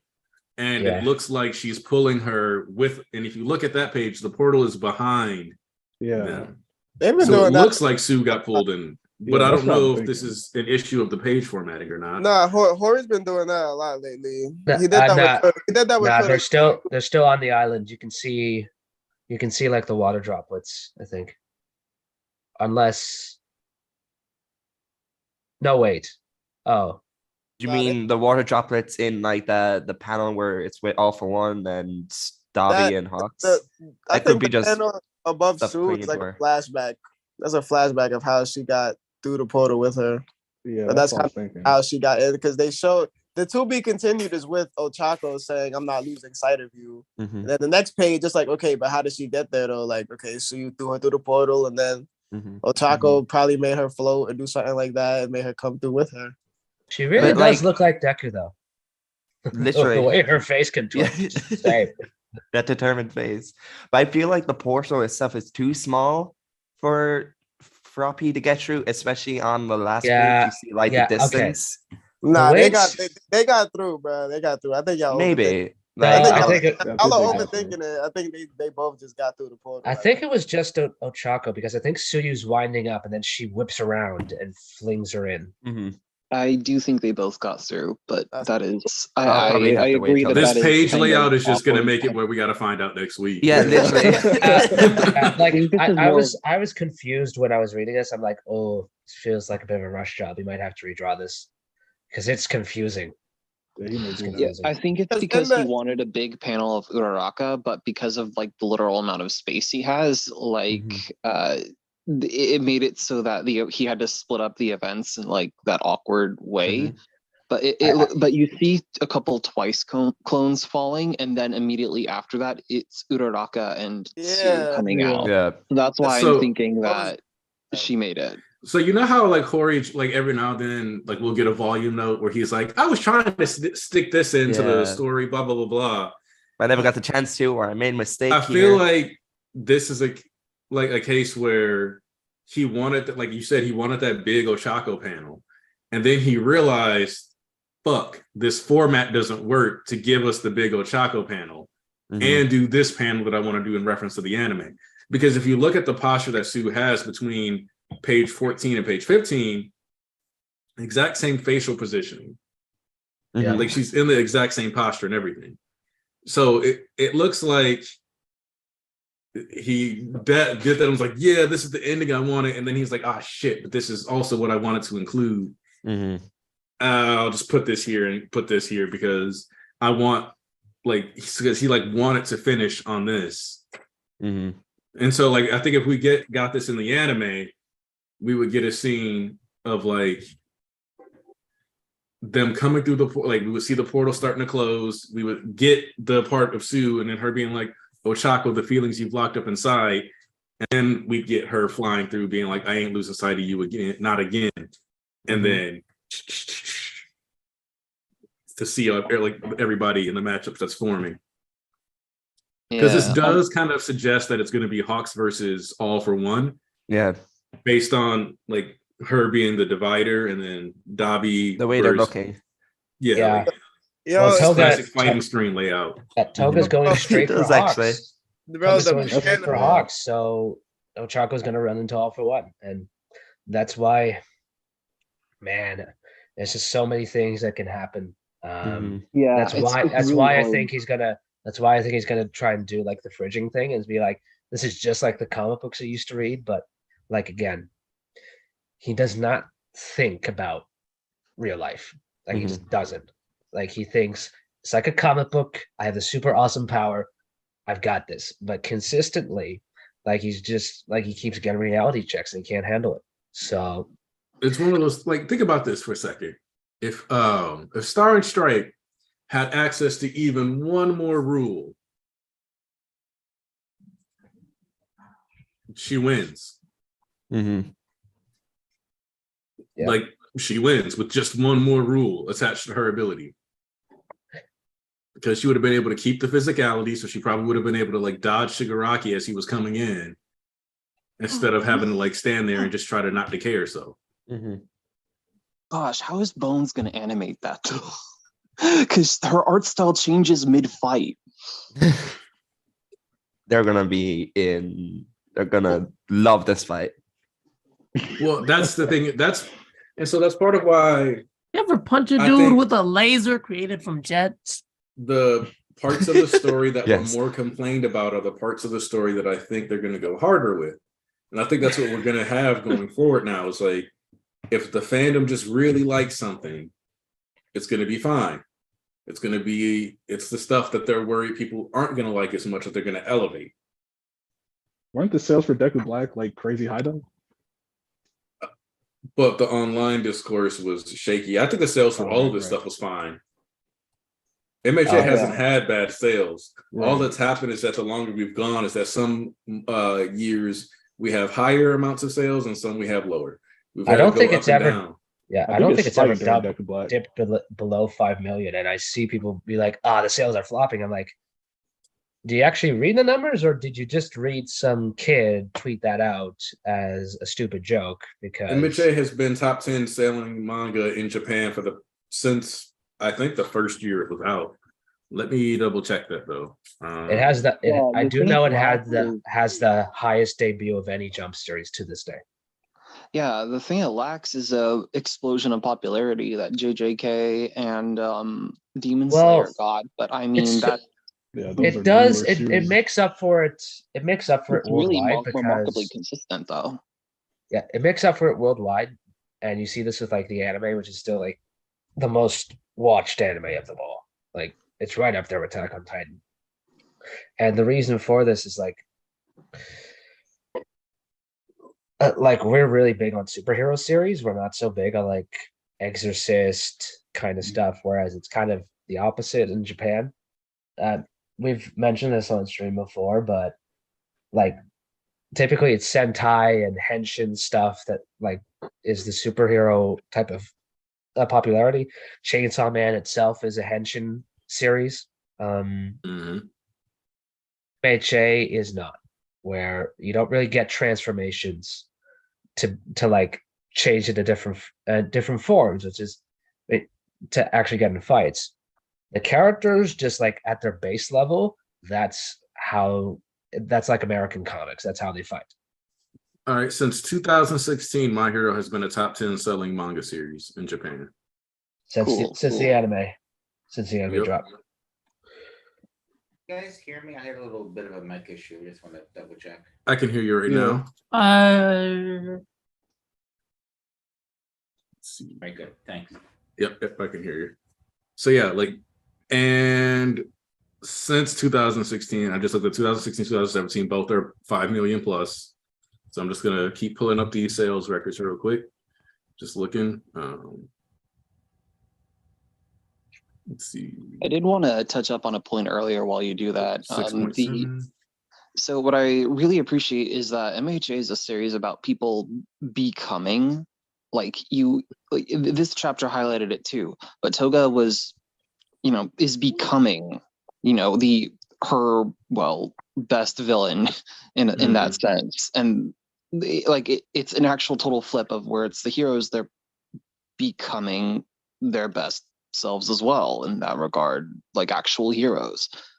And that's just something that I think is really neat when we talk about like, okay, how is Uraraka gonna deal with all this? It's like what evolution is in store for her exactly, or if any, I guess. But like that is just one of the appeals to me. It's like I remember hearing critiques about how the pro heroes are a lot more interesting because, well, technically they've already come into their own. I mean, we know that's not true, that they have character arcs, but like just generally they're actually in a position to do stuff now, whereas the kids are stuck in school more or less. But now you see that where it's like, okay, now we get to see what kind of hero everyone's going to be, whether it's Shoji or Koda or apparently soon Uraraka and Froppy. So it's just a really cool aspect of the series where the character growth is it's just built in, basically. I mean, that's true for any story, but I mean, like, that's just how the story MHA is framed. Like, they go from students to actual pros. And I think people confuse that a little bit because, like, no, they're not going to start off right out the gate being pros. They have to actually go on this journey. So I just looked at it, and yeah, since 2016, My Hero has not fallen below 5 million volume sales. Deserved. As it shouldn't. Yeah, it's purely it's not falling off. Listen, when people talk about MHA falling off, they're talking about the anime specifically. Well, I mean, some people are talking about the manga too, and their thoughts and opinions on it, of course. But for the most part, the only reason why people say that are because other series are finally getting the attention that we've gotten for a while now. So it's like MHA doesn't feel as special anymore. Like for us, MHA was holding it down for a minute. Like before all these new series came out and started popping off, it was My Hero for the longest. Oh, so now it's being looked at as like it's really being looked at like the older child, like East used to say. He used to be like, "Oh, there's an older child, the middle child, and the youngest child who gets to just do whatever." That's literally the dynamic. What you also got to think about is when discussing manga, it is very rare when Japanese cultural trends are taken into account. Like both brought up, we've talked about this before. Exorcist series are very popular in Japan. People keep trying to project like the US perspective on it, where like comic books with superheroes are a big deal here. And they keep ignoring that the more popular genre of superhero in Japan is not the superhero style that we have. It's Sentai or Power Rangers. That's the superhero genre that's really big in Japan. Bro, them Megazords go crazy. But over here, yeah, like the standard capes, tights, which My Hero doesn't even do tights typically. No capes, no tights, no offense, Superboy. But no capes. Incredibles no also. Capes. So like JJK blowing up, because like I feel like people just didn't pay attention to the fact that the magazine, especially like when you look at Shonen Jump, was constantly like once every 3 or 4 months there is another Exorcist series released.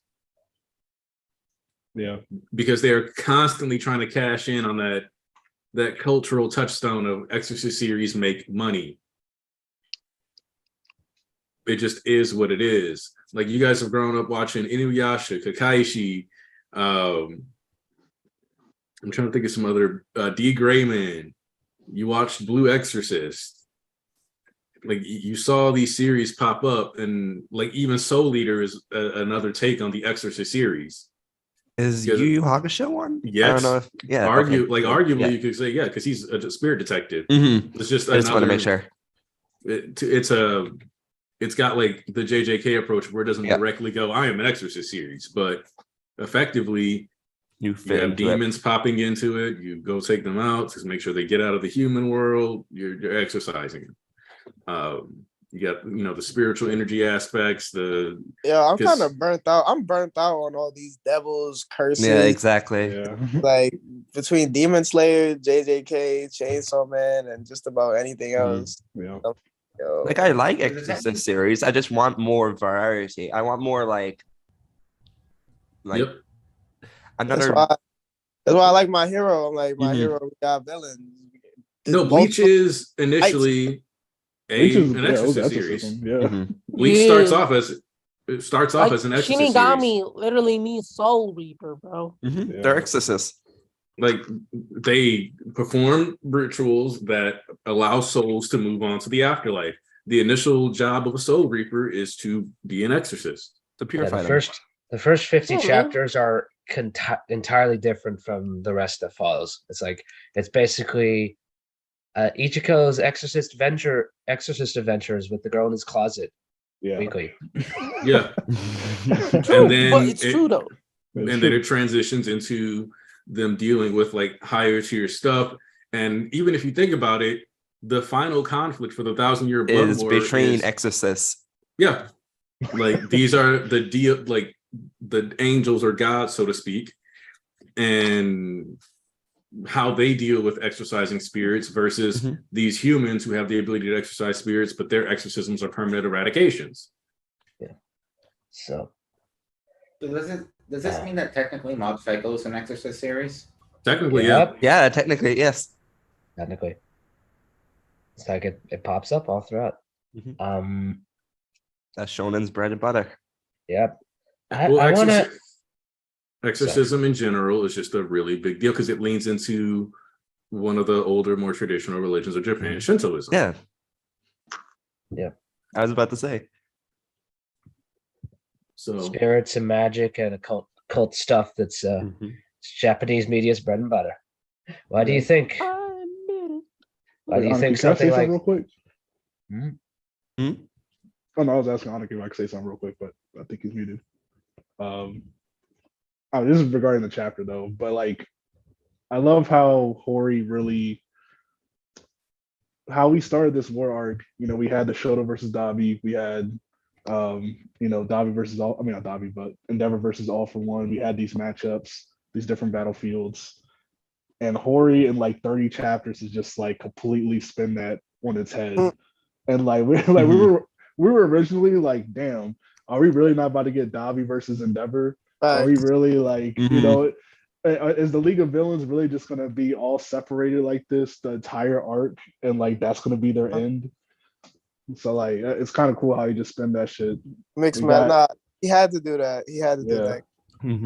We still, well, first like, as soon as Spinner went to go get Kurogiri, that made so much sense to me, bro. Because I'm like, we literally need like to see Kurogiri again. Like, Yep. He has to be a major player, like.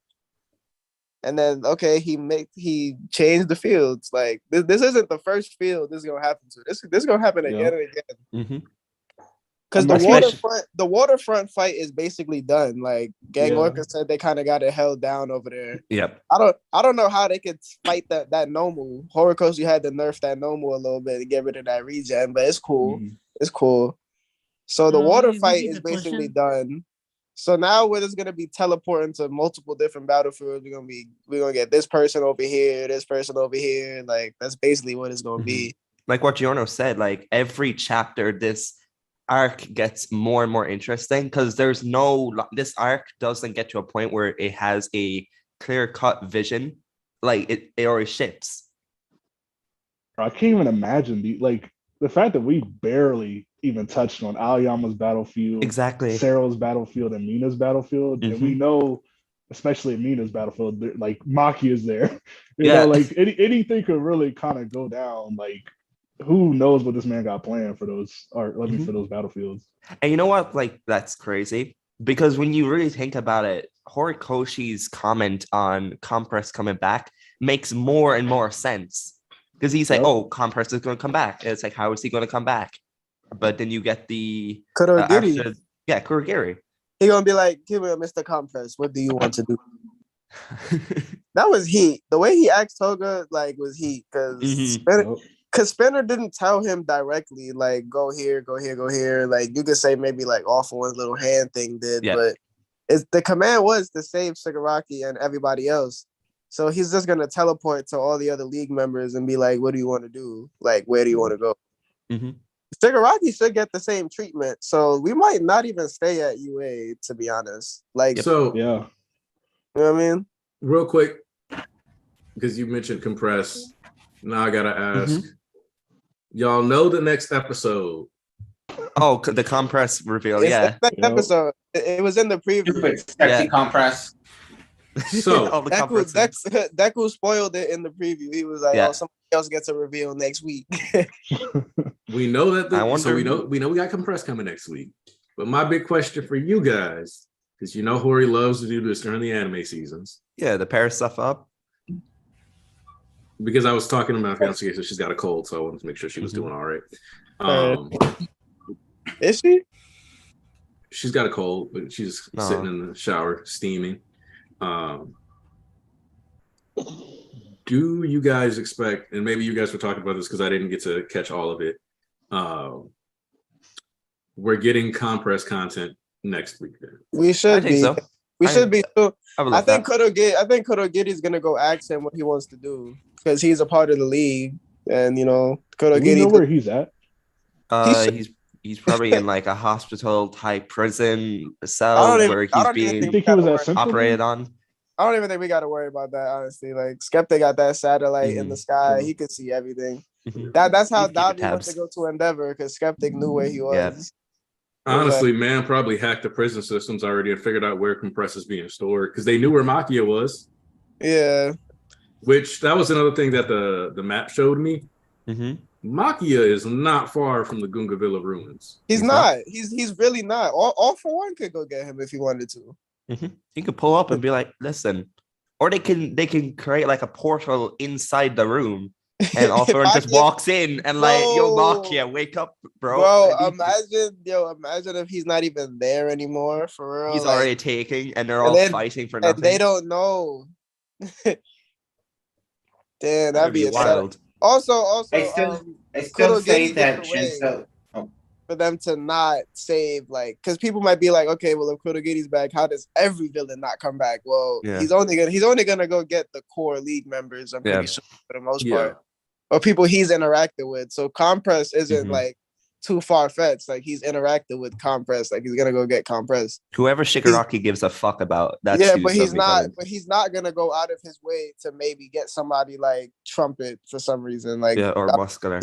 Yeah, he's not going to go get people like that. And he never got to meet Redestro, so he's not. Yeah, gonna, true. Well, I take that back. He might go get Redestro just because Skeptic is providing all these coordinates and stuff. But Skeptic's like, can you hit up Redestro right now? Get my Redestro is the only one I can see like really coming back. But that's just off Skeptic. But for the most part, he should just because he automatically went to go get Toga. Like he knows who the people he needs to get are. Wait, so I have a question, right? If next week in the like the final chapter of this year, right? I assume that will be the final one.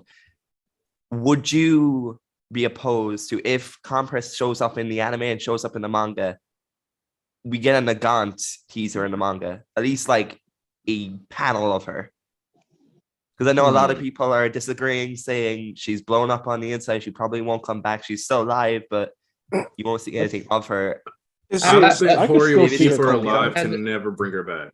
Look, man, if you don't think that everybody isn't coming back for like the finale, that like I'm sorry, it's like that's just not how it works. I want, you know what I want to come back into play? Who? Whatever the fuck stopped was it the 6th or the 7th prison break from being successful? Oh yeah, absolutely. Whoever, I'm low-key hoping that's Gentle or some shit. Yeah, I was about to say, because we have seen the gorilla police officer, and we know Gentle's on his mind. If Gentle was the person who stopped that prison raid, I want to see him. I need Gentle to be defending the UA civilians wherever Skeptic's trying to mess with them. Gentle hero. I need Gentle. Gentle hero. Like, Shiketsu coming back. Yeah, exactly. Inasa needs to come back. I want Gentle back because low-key Gentle was clear of a bunch of villains. I mean, heroes. Exactly. Like he was okay. I mean, that too. Yeah. Like he was, like skill-wise, he wasn't the best back then. But I partially blamed him on the fact that he just probably didn't have. Because he straight up said he wasn't at like that good of a school either. So he probably didn't have somebody that could teach him like the flexibility with his quirk that he developed by fighting people. He's not properly trained. And because he couldn't get that license, he couldn't get the proper experience to turn that, because even before he got that love power up, he was moving pretty nice. Let's be honest, most villains in the series who are really powerful had the luxury of using their quirk to improve it because of the fact they're villains, because they aren't bogged down by going to a hero school. But for Gentle, he doesn't have that mindset of the villain. He's not evil. He is a person who uses his quirk in ways that matches personality, especially in those videos that he was making. Like this man was. Gentle almost feels like a counterpoint to Compress, who are both showmen that use their quirk. Honestly, I remember one time. Right. I remember one time we were talking about Gentle versus Compress, and you were like, "Don't get Gentle killed." Hey, because that's unfortunately a bad matchup. Compress is Compress is like that. He's been listen, I was thinking about this last night. People be calling Gas Mask God Midnight's killer. I give that the Compress, I ain't gonna lie. Set up that kill. He set up that kill. At the very least, he gets Gas Mask finished the job. Yeah, exactly. Who got her in that predicament? It was Compress, and then he violated Kaminari because he knew who he was. He was like, "I remember you. You're nice. I can't let you do what you like." Mr. Compress, he's like that, bro. In the next episode in the anime, he finessed everybody. He finessed man. He finessed Mirio, everybody. Like Compress is like that. He needs to come back. That his quirk is just one of the most busted quirks in the league. Compress is also the perfect embodiment, or one of the perfect embodiments of how one of the things that, and somebody once did a really cool comment on a video a long time ago about how people with quirks would no longer be classified as like Homo sapiens. They were like, I don't know, I would probably create a new word for them, like Homo varietas or something like that. But the base power level of anybody with a quirk is just higher because their body has to be able to accommodate whatever extraneous burden that using their power creates for it. And I'm sure like compressing things creates some form of strain on his body, even if it just looks like a psychokinetic field or whatever. And because when you look at the way like Compress was just like, let me just hop, skip, jump. That wasn't average everyday human speed. That man wasn't even moving at like Usain Bolt speed. And when you think about how he just like, yeah, I'm gonna just hop through these trees real quick. This man was dodging like mini icebergs on the fly. The man's like a better version of Daredevil in the way his acrobatic skill. Like he was insane during that. Yo, he was on his Naruto character shit. Exactly. You're right. Like that's why they had to launch Deku and them to catch up with to him. Zero gravity. They had to launch them with zero gravity. Like, man was moving nice. So to me, it's kind of like, yeah, nah, y'all gonna have to do something more than that. Like even Gentle in base form was hanging with Deku at 8%. Because what I was gonna say earlier was that Gentle, like the way he was just using his quirk in public, like sometimes we forget, like that's against the law. He's not licensed, so he's really just that good with using his quirk. Like he could basically fly through the air. Him and LaBrava basically flew to UA. Like they was just jumping through the sky, creating air pockets. Speaking of LaBrava, I need some sort of hacker battle. With her and Skeptic. That'd be awesome. Well, so this is another thing. It'd be hard to do visually. It'd probably be hard to do visually or make it compelling, but it's just something that I would really like to see, since we got two characters who are known to be very good with hacking and computers. So Daniel brought up, it makes me sad how the last thought we really heard of Compress was him entrusting his family will to Shig, and now Shiggy is not himself. First off, his last thought was actually, I want to at least allow me to aim my buttocks at you. But before that last. But second off, this is part of why I wanted to ask about Compress, because we've been having Shigaraki be, disconnected, suppressed. And do you know when like the suppression of Shigaraki starts?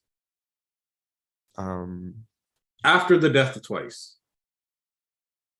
Yeah.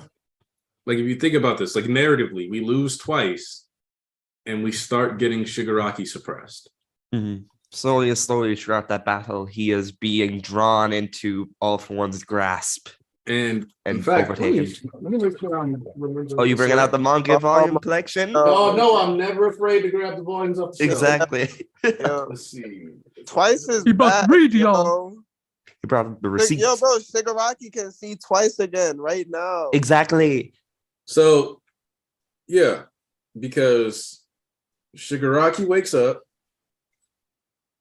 but in the process, Twice starts dying. In fact, it might be the very same volume. Yeah, so Twice dies, Shigaraki wakes up. Shigaraki is awake, and he's already hearing the voices of, All for One.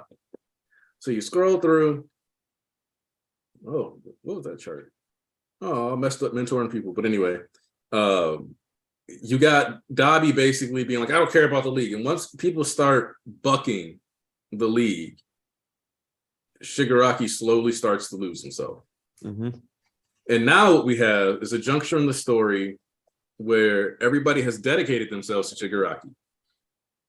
We have, so Compress comes back. Toga's arrived at this battlefield with AFO.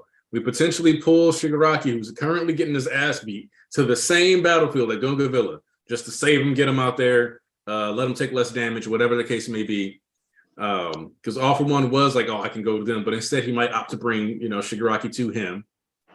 That's better than going into the arena where there's even a mild chance of getting knocked into an electrical barrier.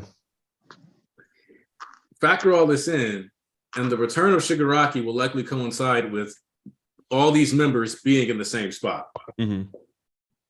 So if we get Compressed back, and maybe Makia does arrive, which puts a bit of a concern in there for Kirishima, though I'd like to believe that what would end up happening is like Kirishima would have Mina like holding on to his back, and they're secretly like clutched on Makia's like left calf or some shit as he's like charging towards the battlefield.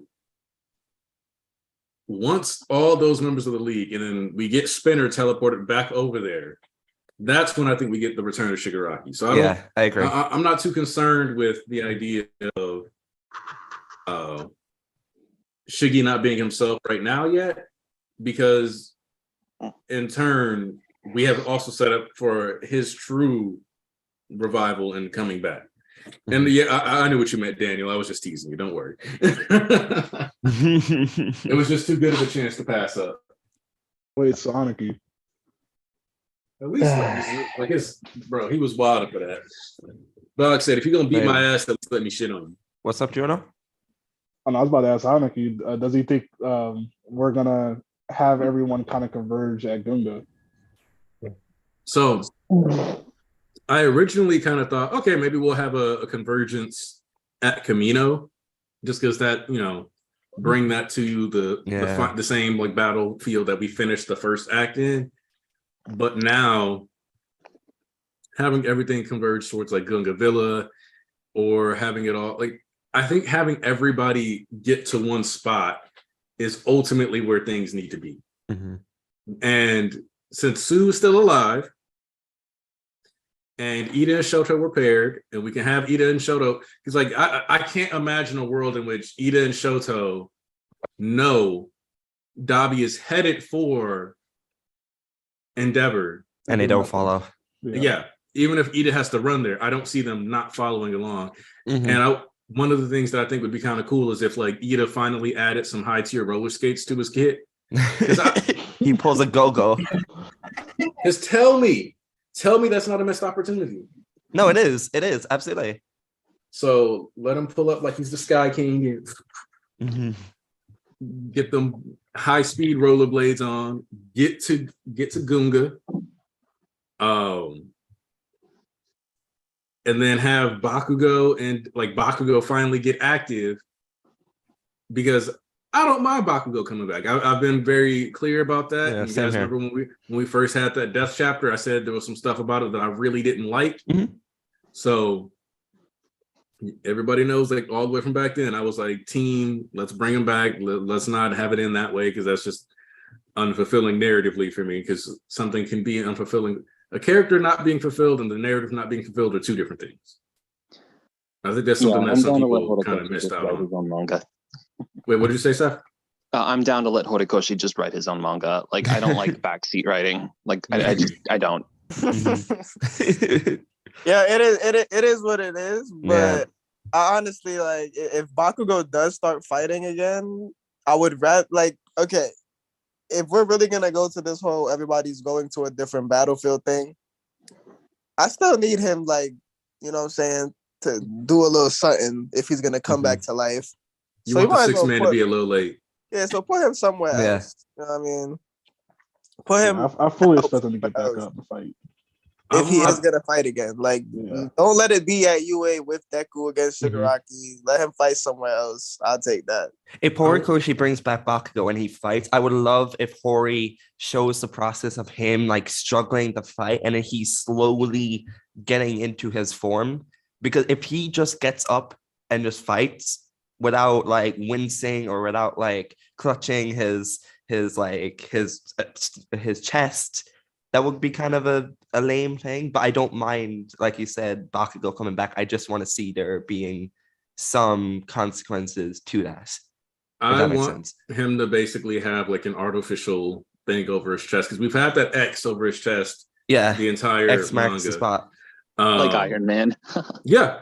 No, I want him to have like an Iron Man parallel where it's like something over his chest to help keep everything together. That'd be kind of cool. Not gonna lie.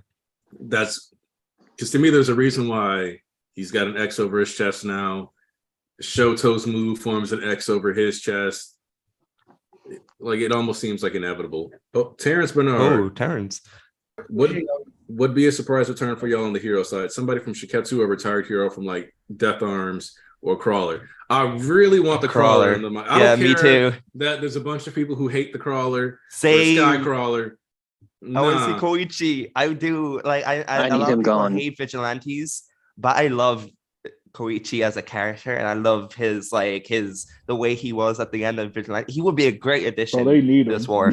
They I need him do. jobbed. Yo, the crawler is OP, true Yeah. star. But yo, Vigilantes, chapter 1's still kind of crazy when you think about it, though. We discard what happens in that first chapter, and we think about the rawness of Koichi and how he stopped a plane from falling. I want him to at least do something like that in the main manga. If he shows up again, I will become his number one hater. Wait, really? No. I like to wait. Hold on, let me answer the super chat. Look, I'm not really expecting a surprise return. What I'm expecting are for the international heroes to stop being pussy.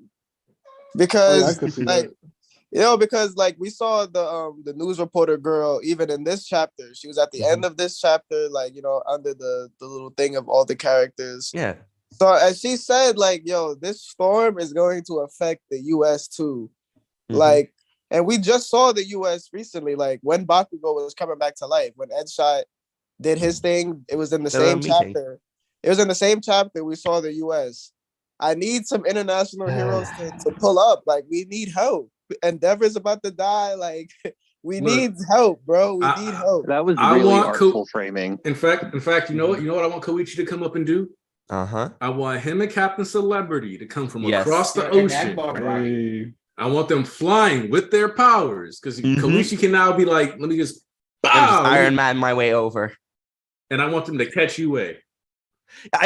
When I mentioned him catching the plane, I was insinuating that, where he just pulls up behind Yue and he just softens the blow, like an Iron Man type or Superman type feat, where he catches the plane and he brings it down slowly.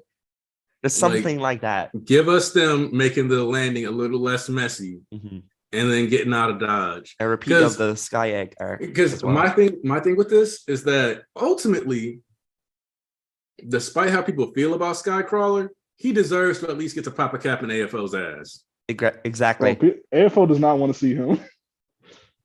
He deserves to get to shoot that man. One thing y'all forget is that Knuckle Duster, bro, we had the Blake on him.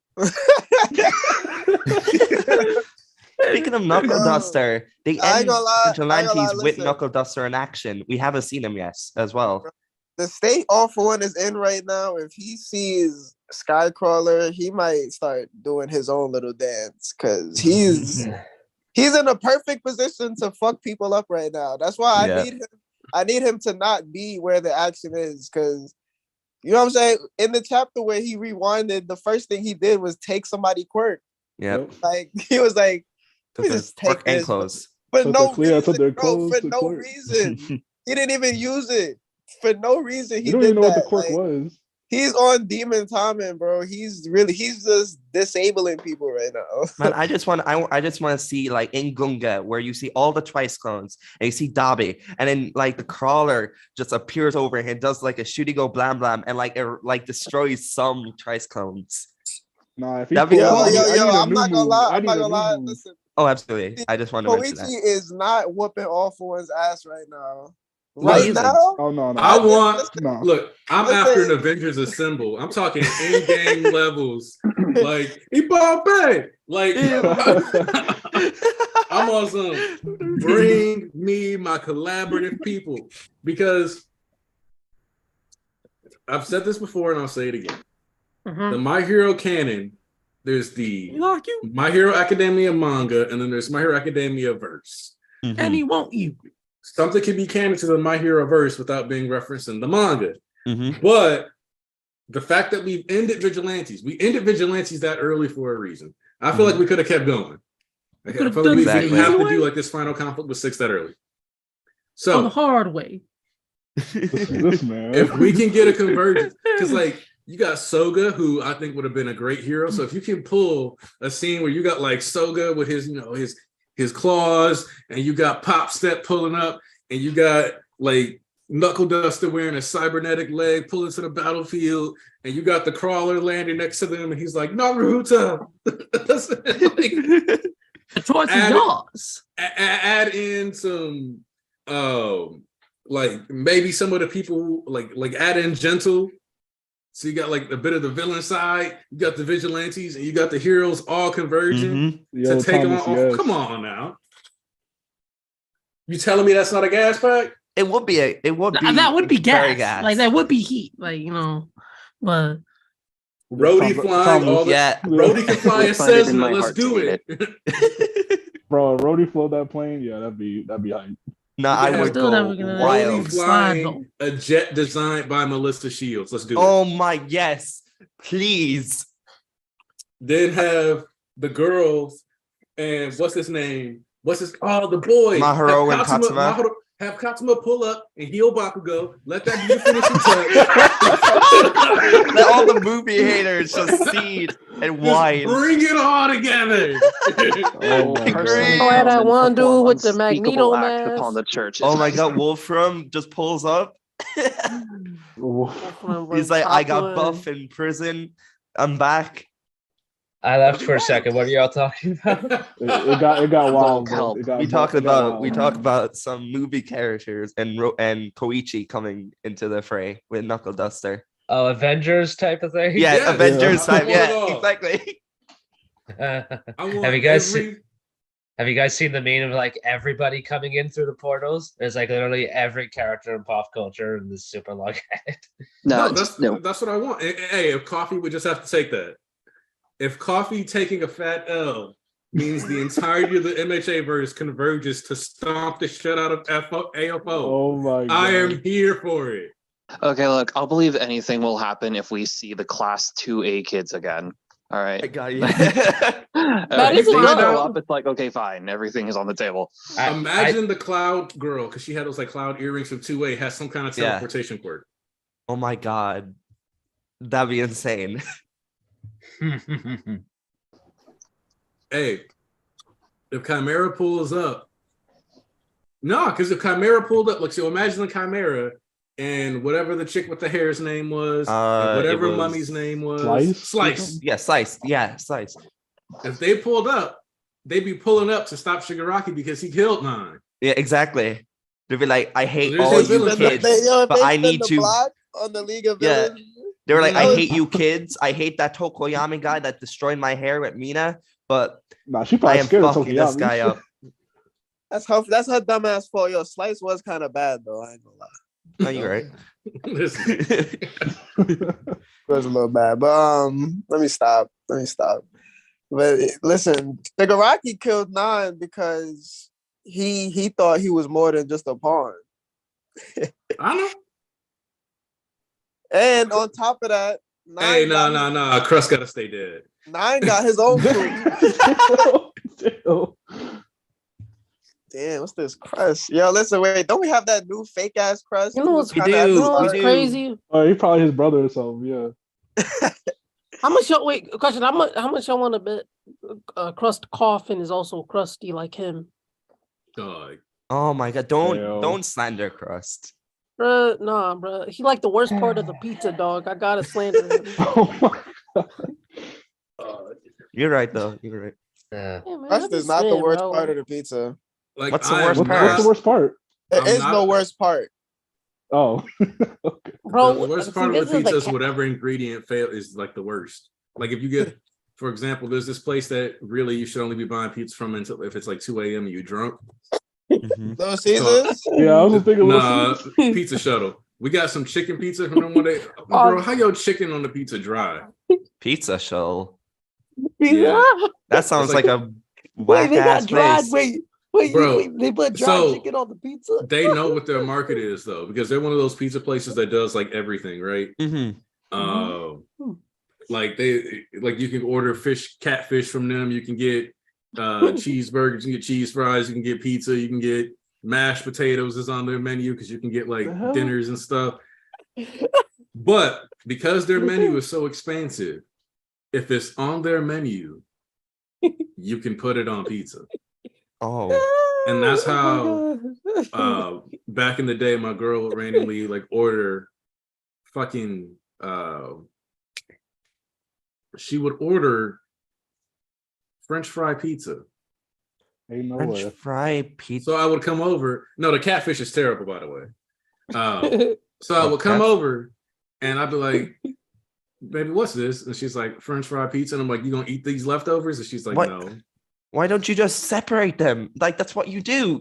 You put the fries on one plate and you eat the pizza on the other or in the box. You can order pizza with French fries preloaded on them. That is mank. She would only order it while drunk though. She would only order it like if she was okay. That's fair. That's fair. That's fair. She would be able to eat it faded, and then the second she was sober, it was untouchable. Oh my God. And like I remember it was like me, my boy, and her hanging out one day, and she was like, y'all know what this pizza is? And he was like, that's a carb on top of carbs. Hey, can you guys hear me? My computer froze up, so I had to switch over to my laptop. Don't worry, man. We hear It's like there's two Josephs. Yeah, that's wild. Yeah, I know. My computer froze up, so I just swapped over to the laptop. Wait, time out. Get the bag. It's that simple. Wait. One thing we haven't spoken about really in regards to Gunga, Tokoyami and Jiro are still there, and Shoto might be there. Shoto might be pulling up too. I don't think Shoto is not going to be there. That's why I think Gunga Villa has to be the end point now because we have so many people converging onto it. The new ground zero. Yeah, like unless we're getting another teleportation, but I think Gunga has to be the end. Yo, bro, I'm on the Reddit. Nah, it's gonna be UA for sure. I think. Yo, I'm on the UA's Reddit landing at Gunga. And this is actually funny as hell. It's My Hero Academia. It's gonna end somehow at the Academia. It's like Harry Potter not ending at Hogwarts. It's like nah. Movie fucked up the ending. Yo, bro. Somebody said Moonfish was like, "Hey, Kurogiri, do I get a portal too?"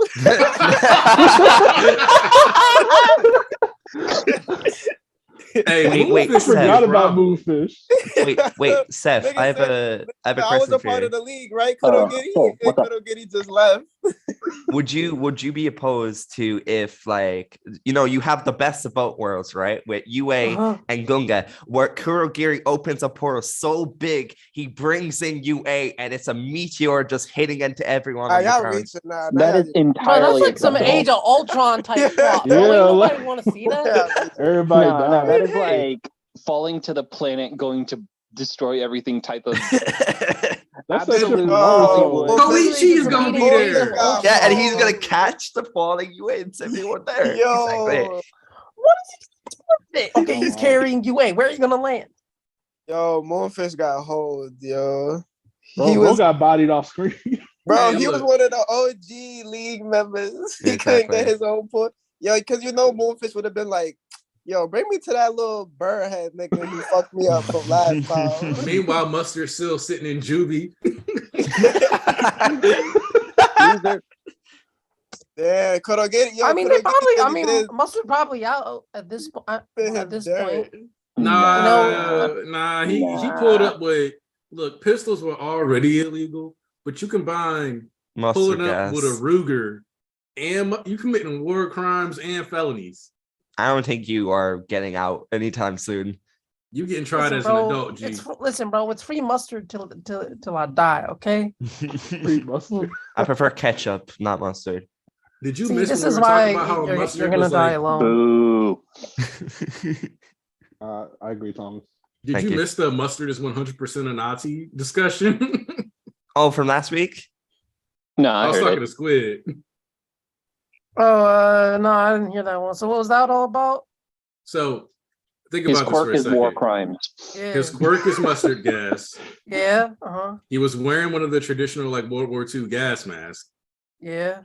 He uses a Ruger revolver, which is a German revolver. German revolver, yeah. All of his ranting is about how he's a superior specimen and about how people who shouldn't be at the top are running things. Yeah. Kanye would love him. Kanye would love him.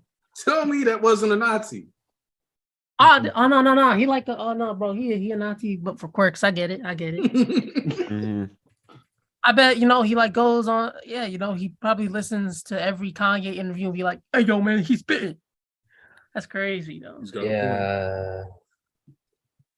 Oh God, I'm just looking at the reactions. Every to this interview chapter. just gets crazier and crazier. I'm just looking at the reactions to this chapter, and they're all zeroing in on this like one line of dialogue.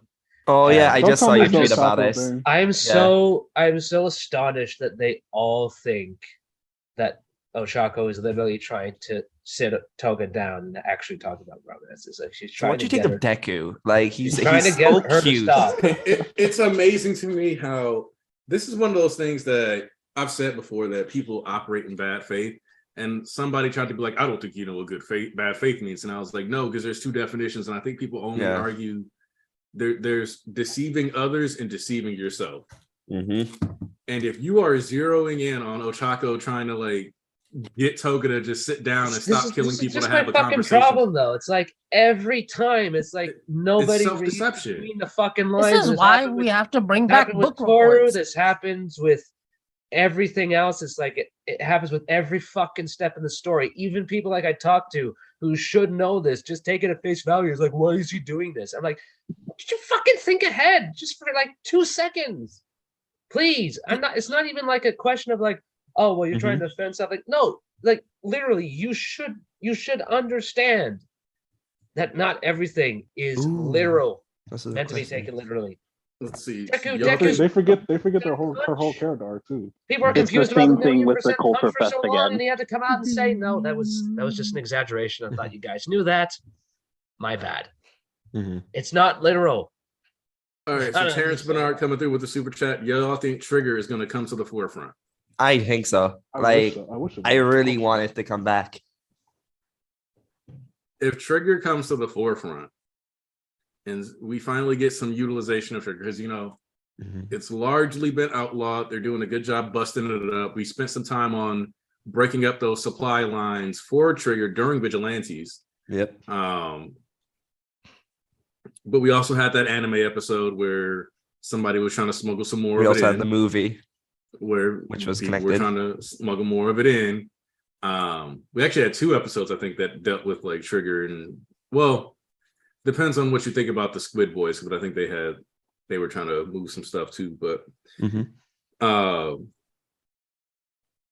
it wouldn't surprise me if somebody tried to pull up Trigger, though.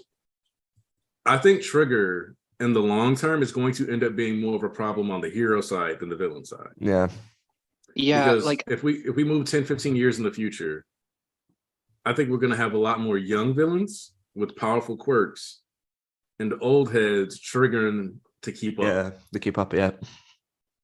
Well, one thing I thought that might be interesting, but also extremely controversial, especially given Japan's culture, is that if the heroes pulled out using Trigger on themselves because they need everything they can.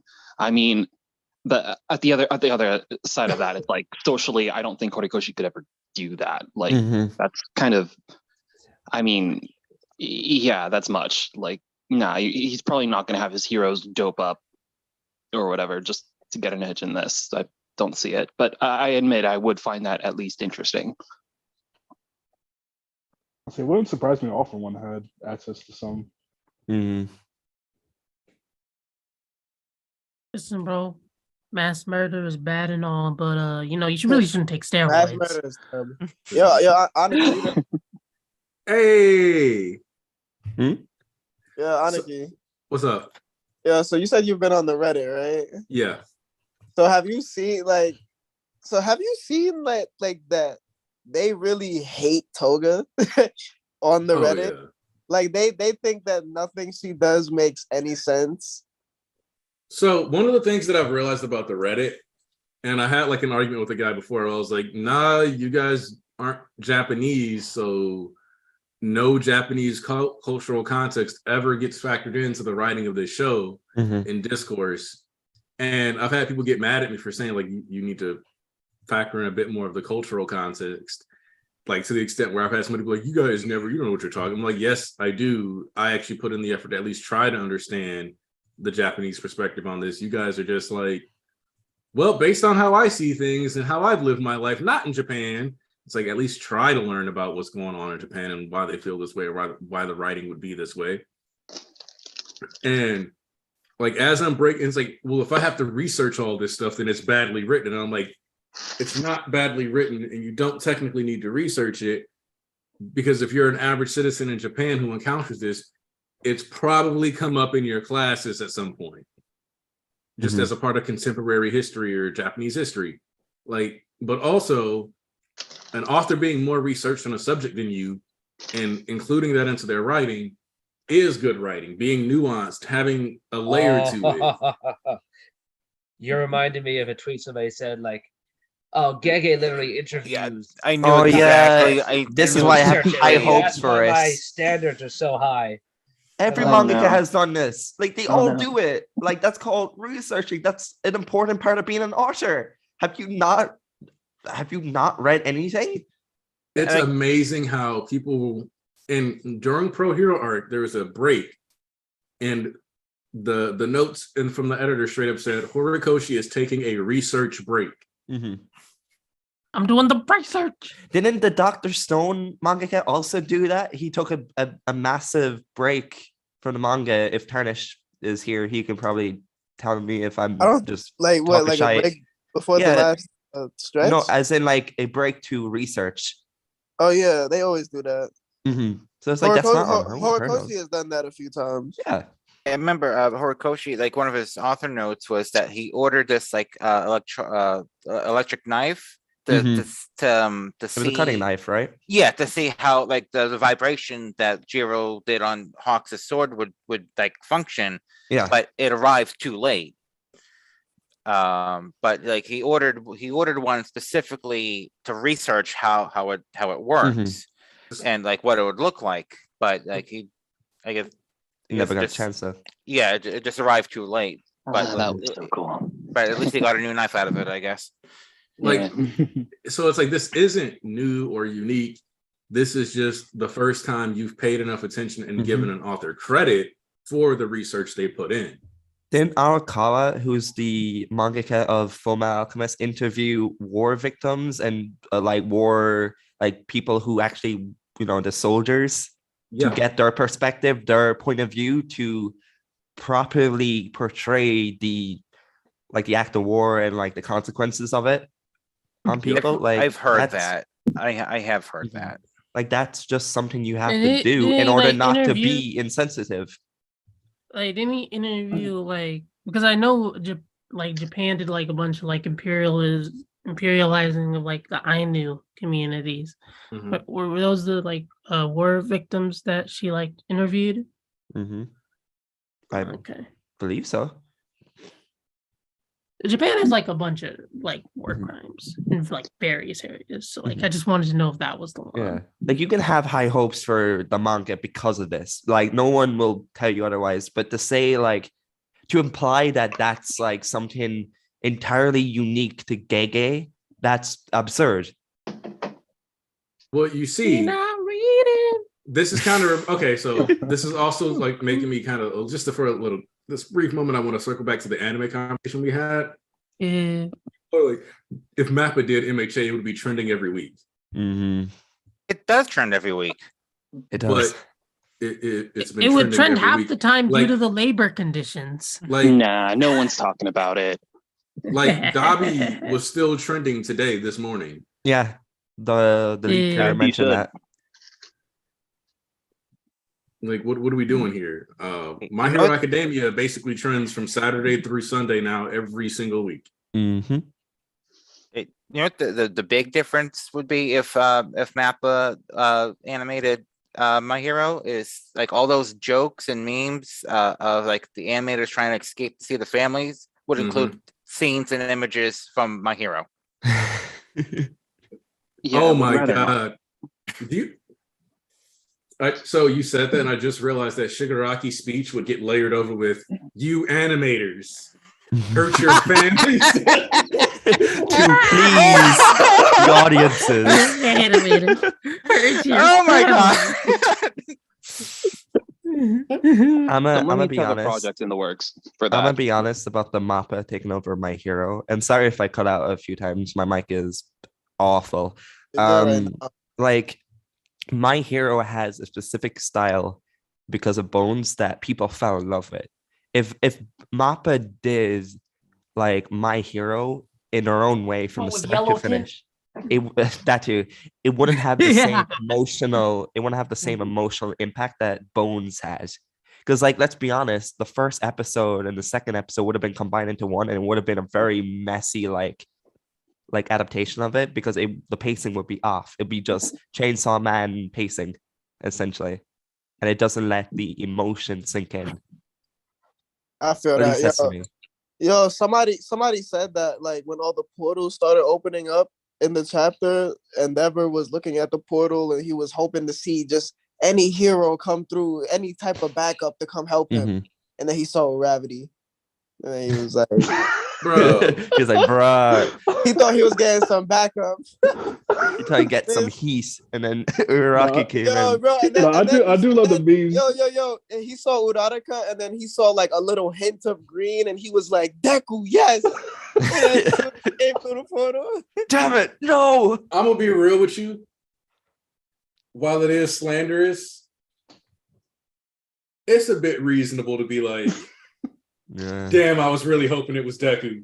Like, Now we have this girl who could just make things flow. Okay. Like, it's not about shade and Uraraka Yeah. in that regard. Nah, it's though. funny, bro. It's funny. It's like, Look, and you yo, want bro, one of the epic people that you trained and worked with to Bro, be come through. My girl throwing daggers at me right now for the Uraraka slander like it's my fault. I ain't make that. I ain't say that. Yo, You know I love you, girl. Yeah, put the blame on me. Put the blame on me. It was my fault. It was my I mean, fault. he could have thought it Nah, was bro, burning. too. nah, If bro, he's- standing on it 10 toes down. Take it. It was my We're fault. trying to get me in Fire, trouble. bro.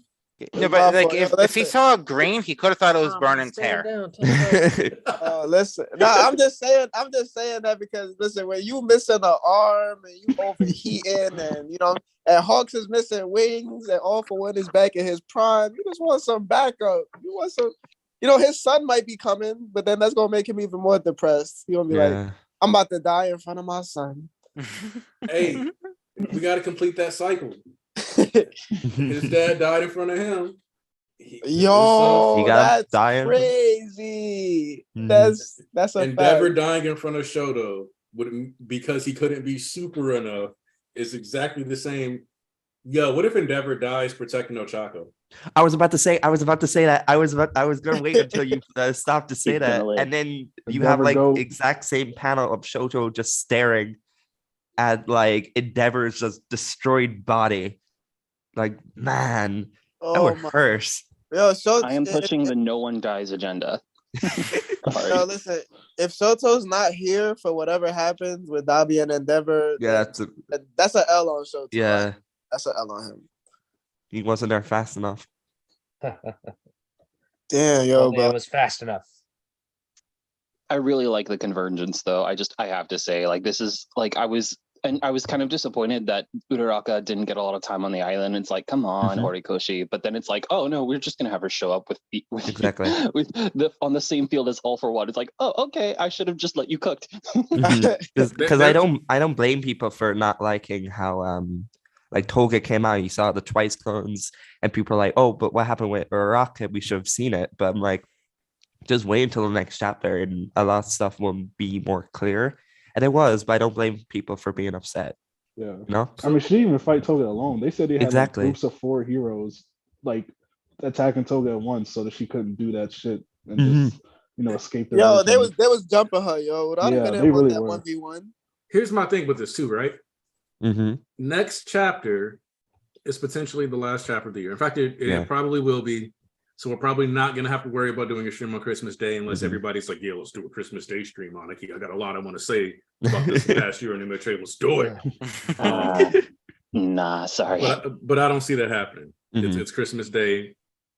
Most people are going to have stuff to do with their families. Busy eating that Christmas turkey, like stuff like that. Nah, Beef Wellington. He's British. He's just trying Well, to fit in. I'm not I'm British. teasing. Oh my god! Oh my god! I'm sorry, Burst Thomas. the I kept seeing people call you British in the server. They do. You don't deserve that.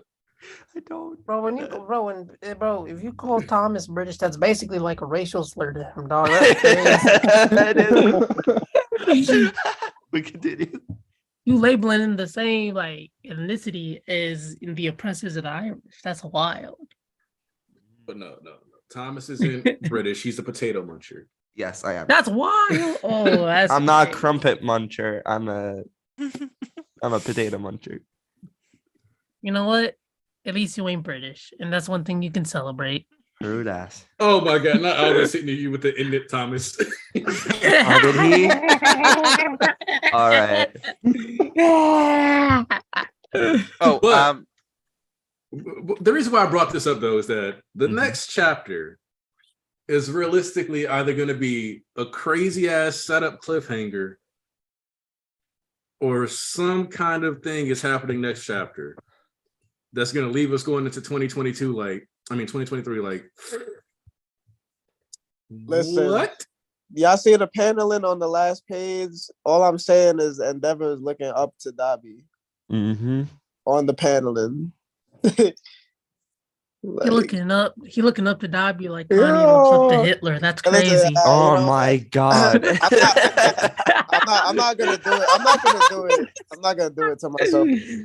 I'm not gonna do Nah, it. bro, do it. Do it, bro. I'm not gonna do it to myself again, but like it just fits. It just fits right now. Like you got Dobby's dance in the anime, and then his first attempt at trying to kill him failed. The manga he's referencing. In the club. I think it's time to put him in a pack. Look, guy, we got Endeavor's backstory, y'all. We got his backstory now. I'm trying to figure out, besides just because Endeavor's already decided and basically come to grips with the fact that the best thing for his family is for him to be away from them. Mm-hmm. He's also lost an arm this fight, had his side injured. He's beyond using his hero mask now. This isn't Endeavor anymore. This is NG fighting niggas. Shit. I mean, like, if we just want him to be crippled, because what's funny is I think like a year or two ago I even suggested like I could see Endeavor like killing himself, but I also could just see him eventually just being too maimed and damaged to ever be a hero again, and that's just it. I remember saying I think like Horikoshi could like design a pretty pimp wheelchair for him at the end of the war. Have him looking like Guy Sensei. Having looked like Professor Xavier. I mean, the most I could see at this point is like for Endeavor to live, what's he gonna do? Go become a teacher at UA? Does UA need that smoke? Does UA need that outside scorn? Would UA let him be a teacher? His abuse is still public. Because we all know when the end of My Hero comes, Shigaraki's gonna be a teacher. You know, like everyone was right. Like that's what and Endeavor's gonna be a homeroom teacher. And the academy is just the friends we made along the way.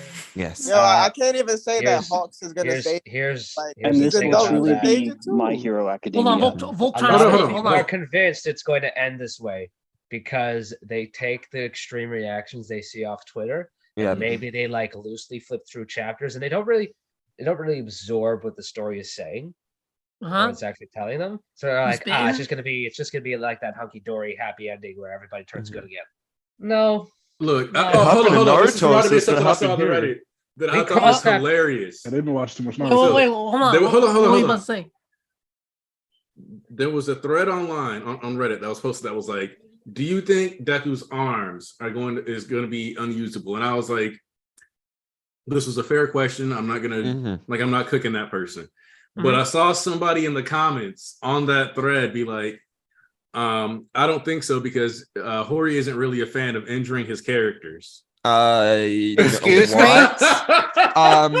Okay, let's go right to the characters. Deku, Bakugo, I was like, wait, Shoto, Hawks, Endeavor, All Might. There's a lot more. Like Dobby always hurts himself. Shigaraki There's a whole misogyny joke that people make just because the girls get hurt just as bad as the guys, and it sort of just like flies over everybody's heads. They're like, "Oh, he only injures the girls that way." But no, he injures them all that way. Hawks lost his entire like quirk essentially. Like his quirk is nerfed.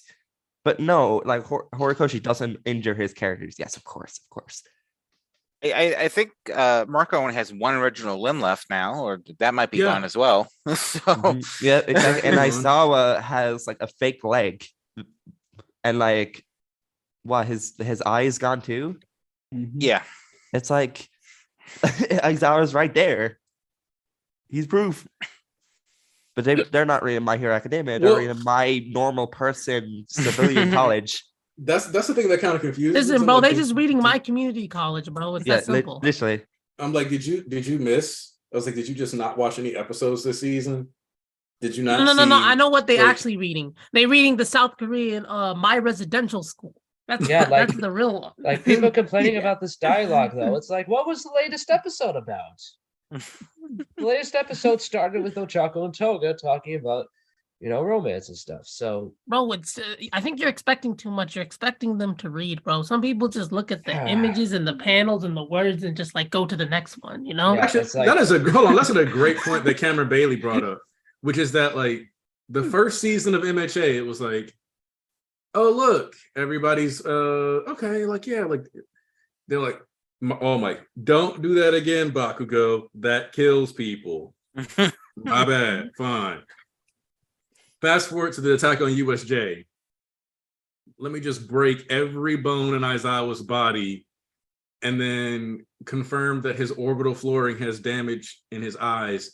And then for him to consistently mention throughout the rest of the series, I can't use my power as effectively as I used to because of the ocular damage I took. And then he lost his leg. Like he lost another eye. And then he lost the eye on like the same side where it already got damaged. So it's like, okay, so this kind of circles back to the narrative stuff that I was talking about because I saw somebody mention the damage that Jiro took because she got a whole ear bitten off and stuff. Was it the ear itself or just the? I'm pretty sure she got the whole ear bitten off. Yeah, the entire ear. It looks like her whole ear got ripped off. She only has like a stub. Listen, bro. Of the so she's in mono now. Bro. Yeah, she's. But the heroes were losing body parts when the fight was in their favor. Like, and really, when we got to the Shigaraki fight, this is part of why I think it's fascinating because, like, the Shigaraki fight ends up being longer than all the other battlefields. Trauma. But in exchange for that, that's the actual turning point where it's like everybody's been worried about like, oh, the heroes are doing a little too well. There's too easy. Yeah, Hori's rushing to the ending because Shoto defeated Dabi already, which that aged well. If you believe that and not looked at that panel of the glowing light in Dabi's chest, you are I don't know what to call you. That really aged terribly, bro. It did. People out here saying it aged like milk. Up. My favorite thing about that is like on Twitter. I don't remember who said it, but like it had like that panel with the sidekick right next to Dabi, wondering how he was still alive, and then the caption was the new X-Less just dropped. I mean, basically was. Mm-hmm. I can't believe you're still I can't believe you didn't die. And okay, so it was like we saw that happen. We saw Jiro get injured. We saw them barely crack AFO's mask and what it took to get there. And people were like, I mean, it's whatever. Then, because I think that the thing about because just refresh my memory real quick. Bakugo getting punched in the chest, was that before or after the villains violate? That was before. That's what I thought. It was before. Because we still kind of thought he was dead at that moment when he said that, I think. I think that was literally like 363. Like the chapter after. It was like the next chapter, that ass. So, in fact, just for the sake of us doing our due diligence for the viewers. Fact check. Yeah, as you're fact checking, I just want to say, am I the only one that thinks Prime Off One be looking like Drake? I mean, he look like who? Be looking like Drake. Where is the villain's violence? Bro, really think about, look at him on that last page and tell me that's not Drake. 262 was Bakugo getting impaled. Once you see it, you're not gonna be able to stop seeing it. I'm sorry. He looked like he don't look. Yeah. So 263 is where Alpha One says while villains violate, and the chapter beforehand was when Bakugo gets punched in the chest. JoJo's, yes. Which it's like because that's also the chapter we got the plasma cannon and stuff. So it's like we had all this happen, And because like, and my thing is, and this is something we talked about, but I feel like the online discourse wasn't lining up with what we were actually being shown in the series, of course, at this point, which is normal. Because people were like, Bakugo can't do anything at all. And it was like, why are y'all pretending like he wasn't hooping? Mm-hmm. Like, why are y'all pretending that he didn't have AFO? Like, I don't know about all this, man. He just blew off my eye. Yeah, he getting PTSD, bro. Realistically, he was holding it down that whole battlefield. He put more work in than Genis.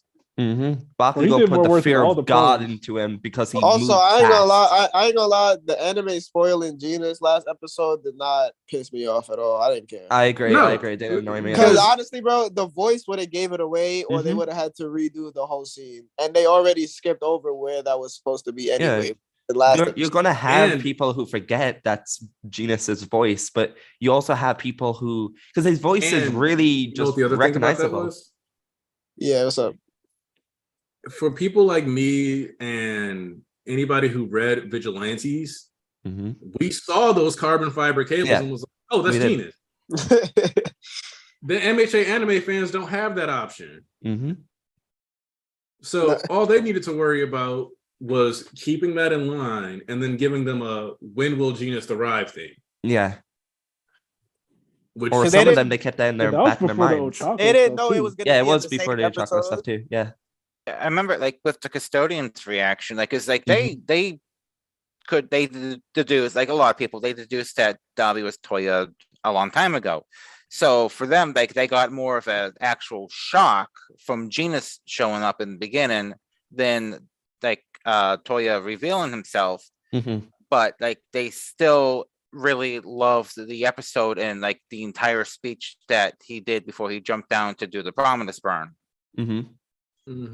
Like a reaction that I saw was like, sure, you can disguise Genis's body and you don't have him talk and it's just a shadow-like arm.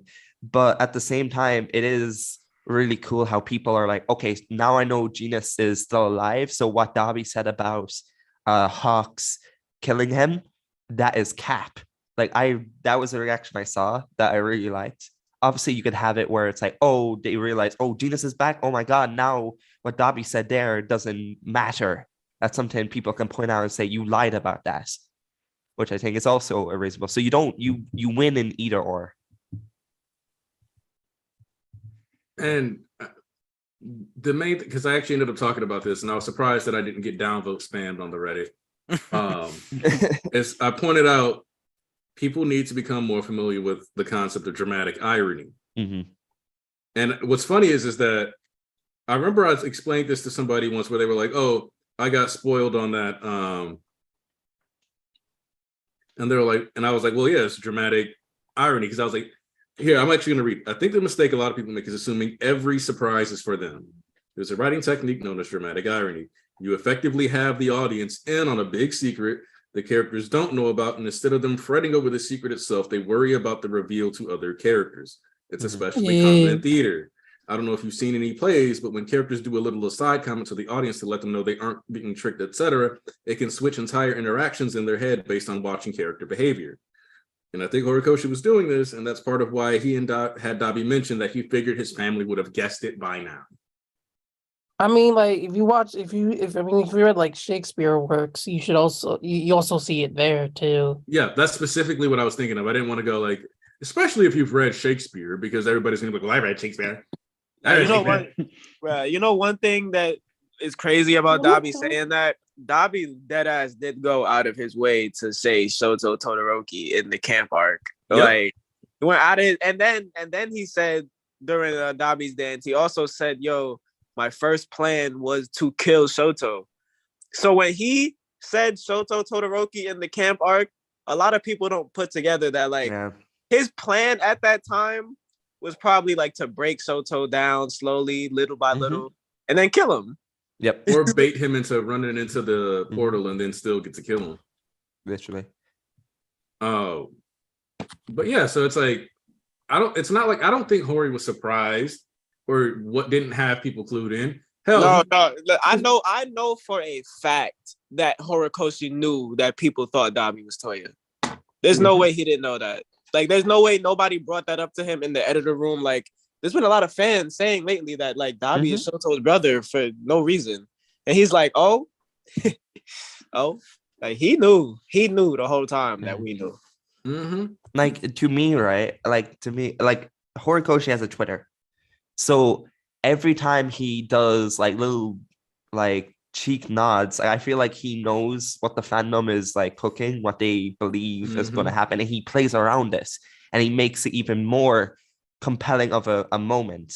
So I feel like him being like told, hey, people know or are feeling like Dabi's Toya, he'd be like, okay, if people notice, I can just play with this and like extend the amount of time I'll reveal it, or I'll make the moment cater to them.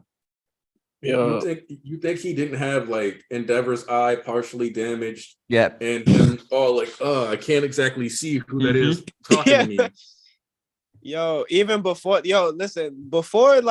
Even before Pro Hero, the biggest piece of evidence that I would point to for Dabi being Toya was literally when he killed Snatch.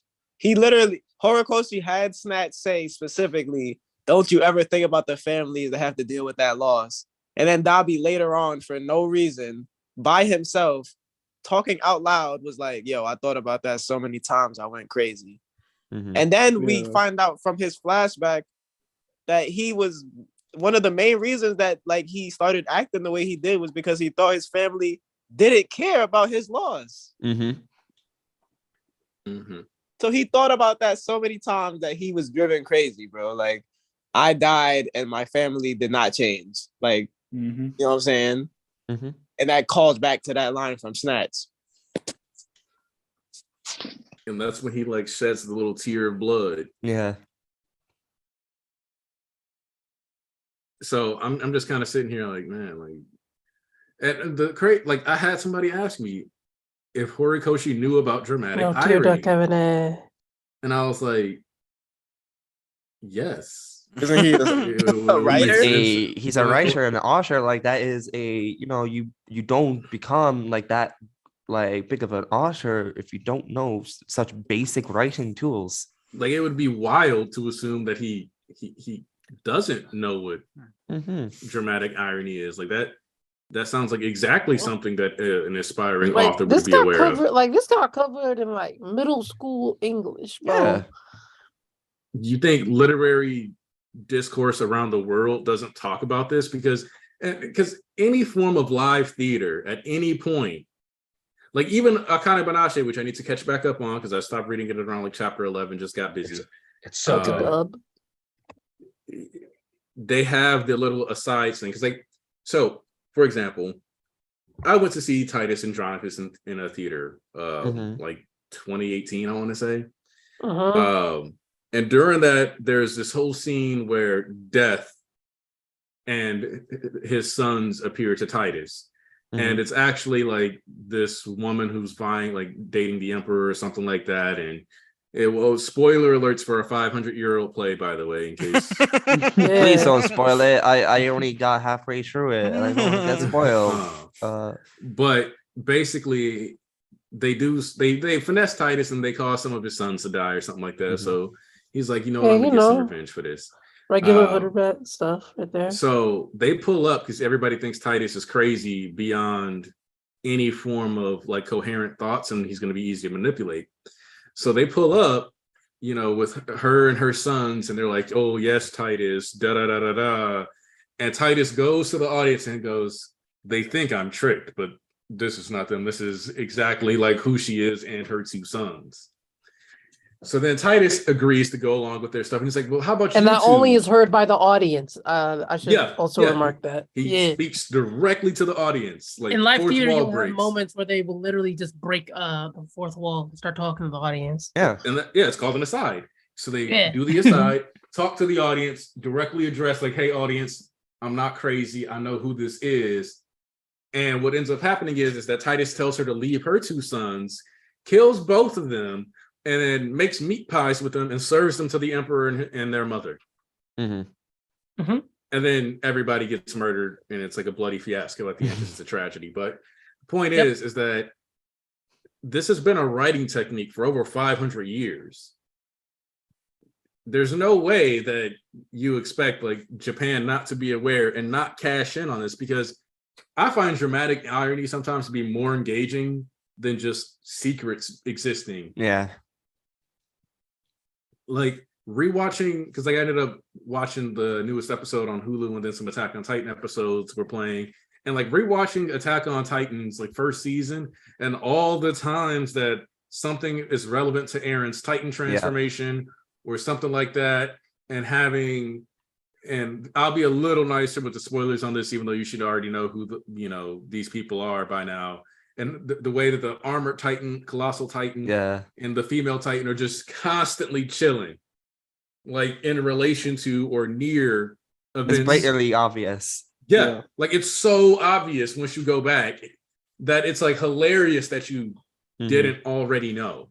Like the anime for Attack on Titan, for example, they often put stuff in the openings and endings. So there are two examples. One of the endings blatantly just tells us about the rumbling. It spoils it. It just shows the Titans walking together. And then you have, I believe it's the first opening where you see all the no, it's the second one, where the positions of Ymir, Ani, Berthold, and Reiner, they're literally facing in ways that show they are like who they are. And it's like it's right there, right in front of your face. It's blatant. It's just you have to keep your eyes open. One of my favorite Attack on Titan endings that was a spoiler involved showing 3 children with an older man behind them as they're eating. Oh yeah, yeah, that too. And that was in an opening before it ever hit a manga chapter, or in an outro before it hit a manga chapter. So, I mean, it just is what it is. Like some of this stuff is designed to just be obvious. I feel like sometimes the way like American fans talk about like what like Japanese fans may or may not know, I feel like sometimes they're straight up just like being racist. Like to not assume they don't know like dramatic irony is crazy to me. Well, the thing is that, and there was like a really viral meme that went around, and it was like your teacher, why were the curtains blue? The author, the curtains are blue. There's people who unironically believe this. What's ironic is we got something to do with Senku wearing a cape, and I'm sure Tarnish remembers this. And it was crazy. And there was a scene where, because it was a scene where as they were reviving people in the stone world, Senku had a cape on, and a bunch of people like kneeled to him. It's like he was a king. And I was talking, and Tarnish was like, I don't know what we were talking about, but I was just like, oh yeah, like I wouldn't be like, I bet you that cape is going to be blue because of the fact that it was like indigos was an expensive dye in the old days, and so having that dye is like reflective of royalty because that's like people who could afford it. And then the next week we got a color page where Senku's cape was confirmed to be blue. I remember that conversation fully because it was crazy. I was like, damn, this shit really was blue. Because I was like, oh, just based off this, that's the color the cape probably is. I missed and then you guessed, and then guess what? It was a dub. It was a win. Because it was like contextually, that's what it made sense to be. Like a purple or a blue, like something in that family, because that was a color of royalty. That's also why a lot of like old coat of arms you see and stuff have those like blues in them, because it was a flex to have blue. Like if you can make that was a rich flex, okay? So when you kind of limit, and that's kind of why people like when people are like, oh, you guys overthink everything when they talk about media, and it's like, no, we just like if your brain doesn't turn off, then sometimes you're going to be like, this isn't for me because this doesn't make sense. That doesn't make sense. And like sometimes, yes, people can nitpick, like because that's what we get sometimes. Where why is the sky blue? And it's funny because every time like I have a why is the sky blue conversation with My Hero, I actually think of other things that justify the sky being blue. Like one of the things being like besides the very logical, it's fucking 8:30 in the morning on a Tuesday. The chapter names. But also, one of the big complaints that the villains have is that the world is indifferent to their suffering. Mm-hmm. So if you get a dramatic sky every time the villains do something wrong, the world around these characters is not actually indifferent. Mm-hmm. It's consistently reflective.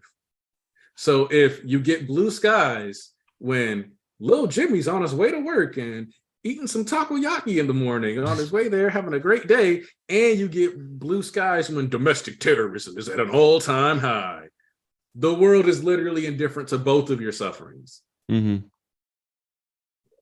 They basically had like 39 11s in one day. Mm-hmm. And so it's kind of like, if we're always doing this dramatic stuff, we're also kind of ignoring the point within the discourse of the world does not care what is happening to you. It will keep on spinning and existing how it is. They could do more with the clouds, I guess, but this idea of like almost a neutrality to the environment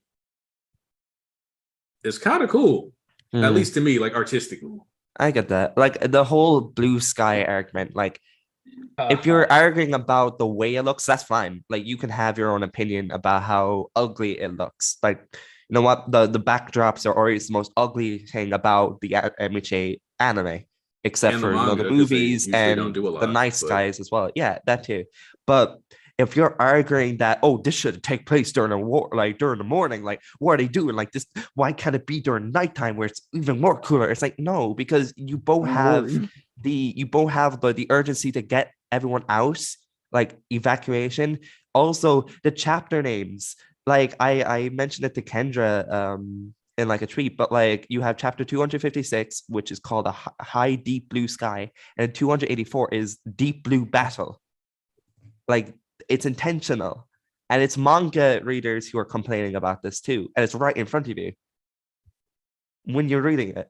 Like before the war started, like it showed in Camino like a little kid going to his first day of first grade. So unless that kid's going to night school, it's daytime. Sky is blue. Shut up about it. It's 8 o'clock in the morning. He just wants to go to school. Bro, you know what?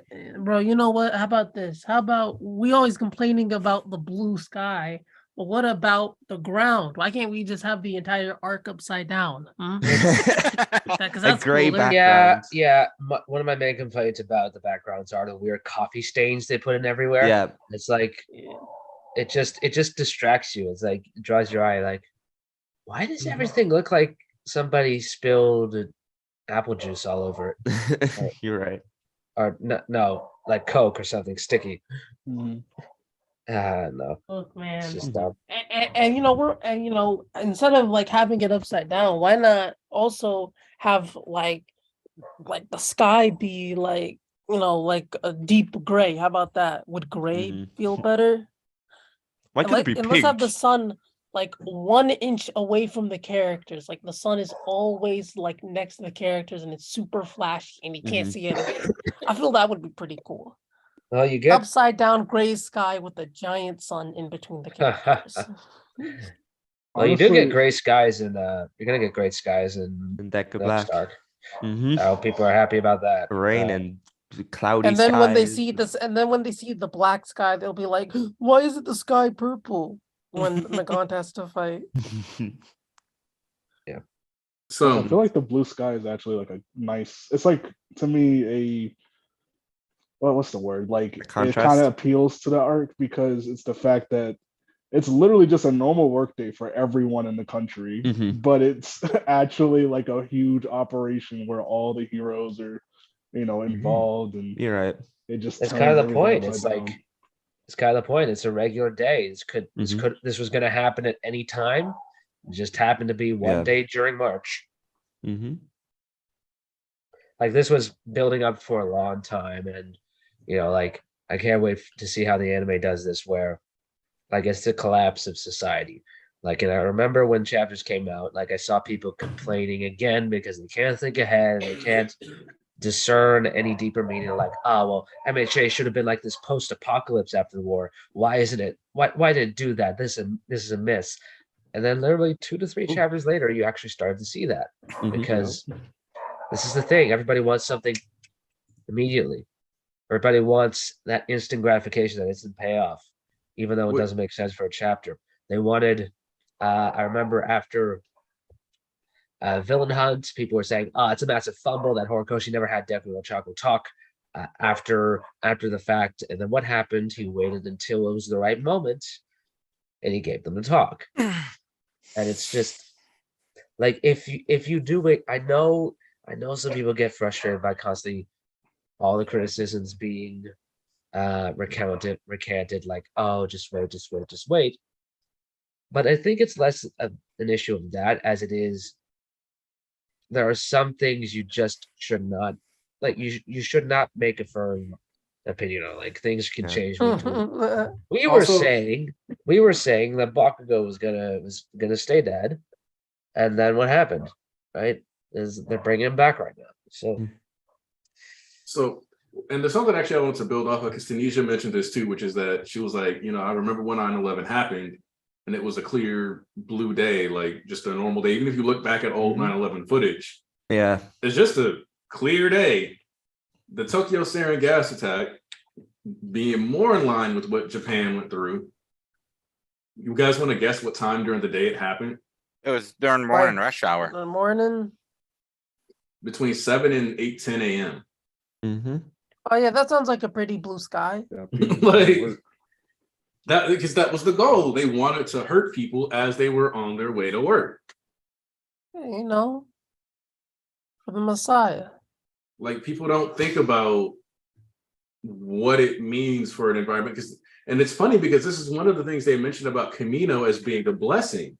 They say they were glad that it happened at night because Camino is a work district. So they were like, oh, it's a good thing this happened at night because it helped minimize the casualties. There weren't as many people went in the home. area.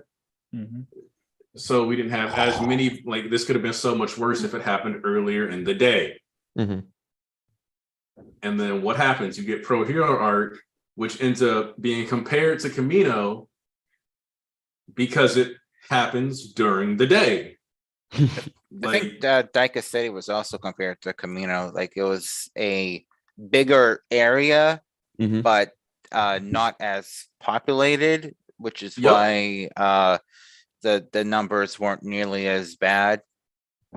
And that's what people keep failing to notice, is that we're consistently avoiding something. We sent, for Pro Hero Arc, we sent one like high-end Nomu, and that was as bad as Camino, basically, as far as the property destruction and all this other stuff, as Camino.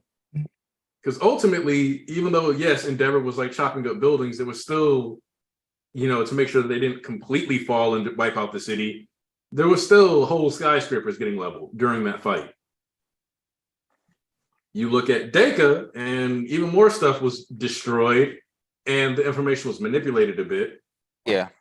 And local government was largely loyal to the Hearts and Mind Party, etc. So they got to cover up a bit more of what the damage was actually like. Like, the general public still doesn't actually know what happened at Deka City, as far as we know. That's a fact. So, from that perspective, the first time the public had like full exposure during the middle of the day, nothing was in their favor for how this event went down, was the POW. And a large part of that was probably because Gigantomachia literally running through cities. Yep. It was middle of the day, and since we saw that kid was on his way to school, more than likely it was genuinely like 7 to 8 a.m. Running straight through buildings as people were on their way to work. And that's one of the reasons why Hori, when he drew it out, emphasized that there was a train going through. And that spread, like, there was a train of people on their way to work. You know that their rail line got hit by Makia based on the speed he was traveling at. Probably realistically, that entire train just whoop, flung. Hell, they were like, luckily, we were in a local neighborhood when Deku was fighting Overhaul, because all those people were off at work. And then Plus, they evacuated people too before. they evacuated, and Deku made sure that to knock overhaul into the sky. So Yeah. You know, So no damage. try to minimize the damage. And oh yeah, so like I like how somebody mentioned ending kidnapping Natsuo. That had a bunch of public danger because of what his power was. He needed to be on the road, so he basically went to the middle of the expressway and started flinging cars and stuff. Luckily, there was enough people to counteract that, because even if Endeavor had been there entirely alone, even if he hadn't hesitated to like take out ending, that still would have been a couple dead civilians. Because he doesn't have the ability, like he doesn't have that ability. What's he gonna do? Hell spider the car in half and pop the citizens out like an egg? That doesn't work, because he would need to like precisely chop the seat behind them, not hit them at all, which it would actually just cook their entire backside, and then have them fall out before the car exploded from the flames hitting the gas line. If I'm not gonna lie, that whole ending situation, if our big three wasn't there, and that because it never really froze, he eventually would have started moving, I hope, but like ending was gonna get away with a few things. Heck, in the anime, like in his city, he was gonna let him do that in his city. Yeah, I'm curious if Endon was one of the prisoners that were broken out. Bro, You didn't see him, but I wouldn't be surprised if that was a cameo. it'd be cool to bring him back. Give him Trigger again. Oh, what if he's at Gunga? What if he's one of the escaped convicts at Gunga and he sees Endeavor dying? I mean, He'd be like, you died before I did? Yeah. Bro, he would be so hurt. Yeah. Man would be truly, truly hurt. So he didn't kill me, but then he goes about and kills himself. Like, that's not fair. It should have been me. It's basically, it's basically like just a mix match at every field. You got escaped convicts, liberation members, some random noble. Like, could be anything.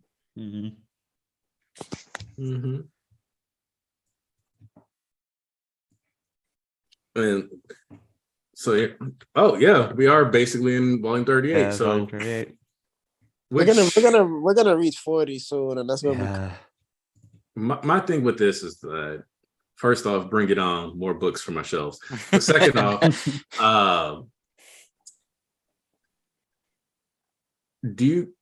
depending on how many more volumes we have to go, because the MHA seasons like to go through about like 5 to 6 volumes, roughly. I think they've started adapting a bit more, but Well, the season's also very action heavy too, and that goes through chapters faster.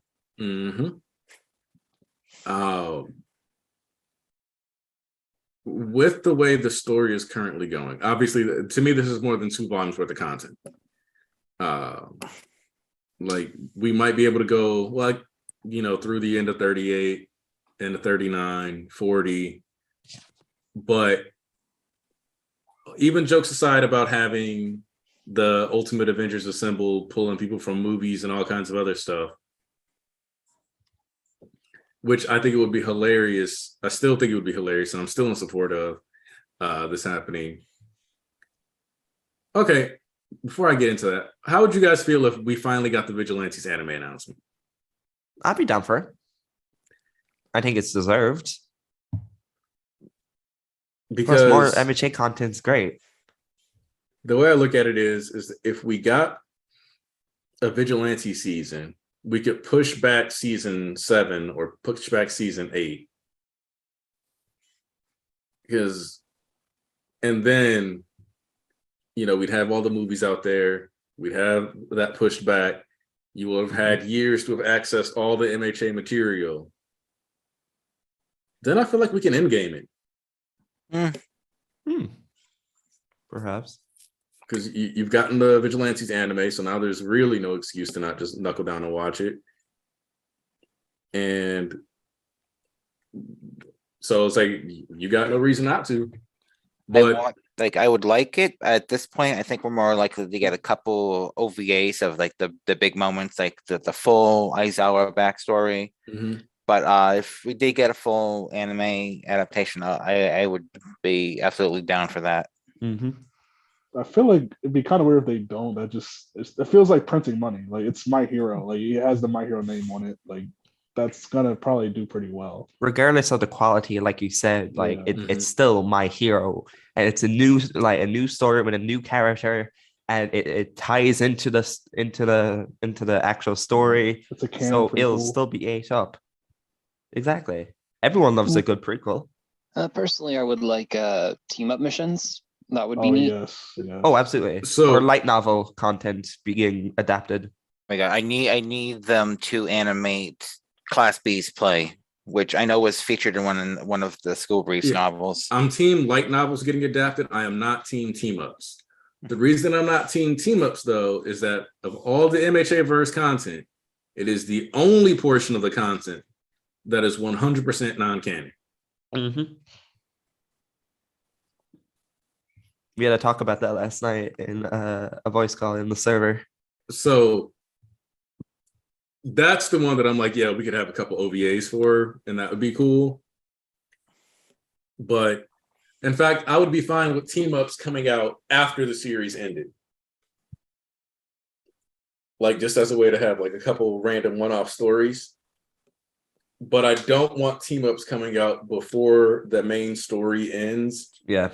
Because of the fact that unlike the movies that even though people get mad about it, there are general like 2-3 week gaps that are pointed out or highlighted in the story where these events can take place. Yes.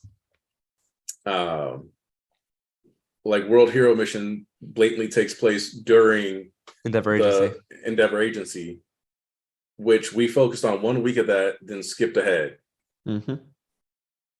Which one of my favorite things about the movie is that at no point does it directly say what percentage Deku is fighting at. Mm-hmm. Like the third movie is percentage phobic in regards to Deku's like fighting. Deku's constantly going 1 for all, 20%, but in the World Heroes Mission, you don't get that. So yeah, I think World Heroes Mission is more likely to be in the 3-month gap between season 5 and season 6 because he has a lot more control over Black Whip than he did even at the end of the Endeavor Agency arc. Exactly. Like a lot of the stuff he does is just so much more focused. Oh, we talking about how Shinzo Abe got shot for being a part of a cult that exploited the assassin's mother for money. Wait, what? I was looking at the chat and they were talking about Shinzo Abe getting shot because of that. Yeah, he was involved with That's the cult. a really old topic. I mean, actually, it is relatively recent, but like that's kind of random. Well, I think it cycled back to some of the stuff we were talking about and how a lot of that has a lot of exploitation. I do think it's kind of funny that like Shinzo Abe being like this presidential figure, all dressed up, looks a lot like AFO, who mirrors a cult leader from the old days. So there's that. All right, let's see. I think we've done a lot of discussion on the entirety of My Hero as a concept. Which let me just double check with the chapter real quick because I want to make sure we didn't miss anything too important or any setup that's which I guess I do want to know, what do you guys think Sue's going forward? Does you think she's going to still be like actually involved in this fight? To apply, like, do you think this is going to turn into Sue, She-Mage, Ochako, and maybe like Tokage or something against Toga? Tokoyami could come into the fray too. Oh yeah, or Jiro, even though she's only got 1 year, because then she's Toga, no matter what happens, Toga still has to take steps. But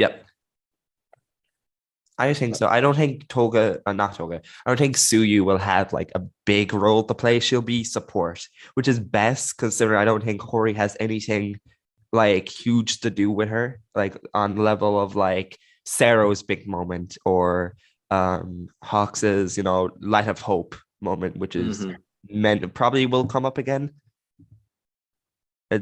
I feel like, yeah, she's just gonna play support, which is fine. Like she did a lot. She comes in clutch a lot. So yeah, Sue's a great supporting character.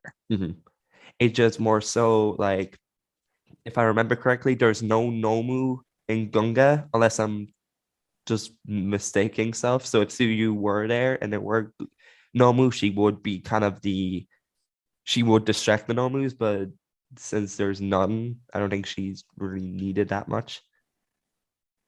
I honestly think that fight starts off. Obviously, Toga's mostly looking at Hawks right now. Yeah.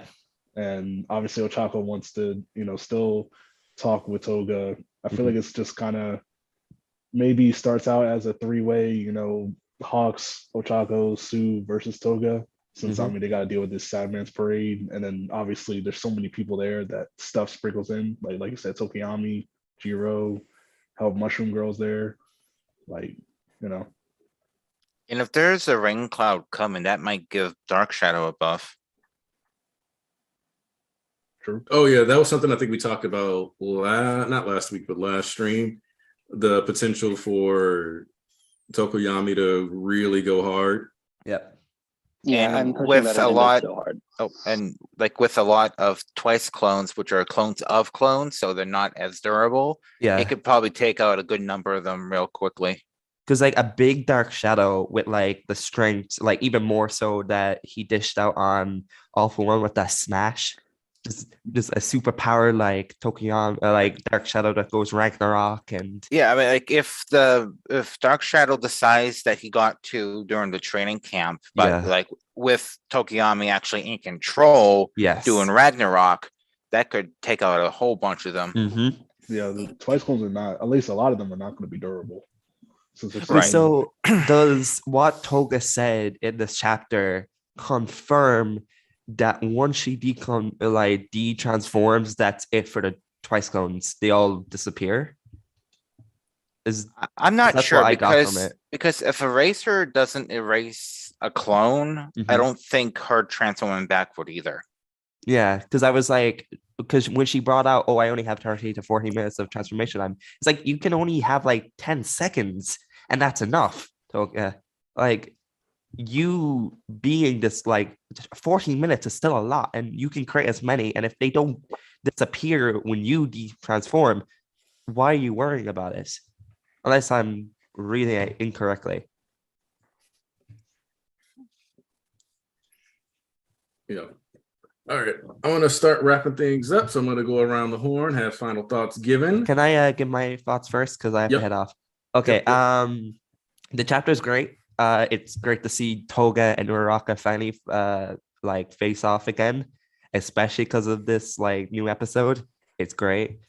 Like Uraraka has been that one character I want to see a lot of in this arc, and I finally got it, and it's perfect, and it's going to continue into next week. And she's at the forward focus in Gunga, considering Endeavor is tired and most likely will talk to Dabi separately. I really like that.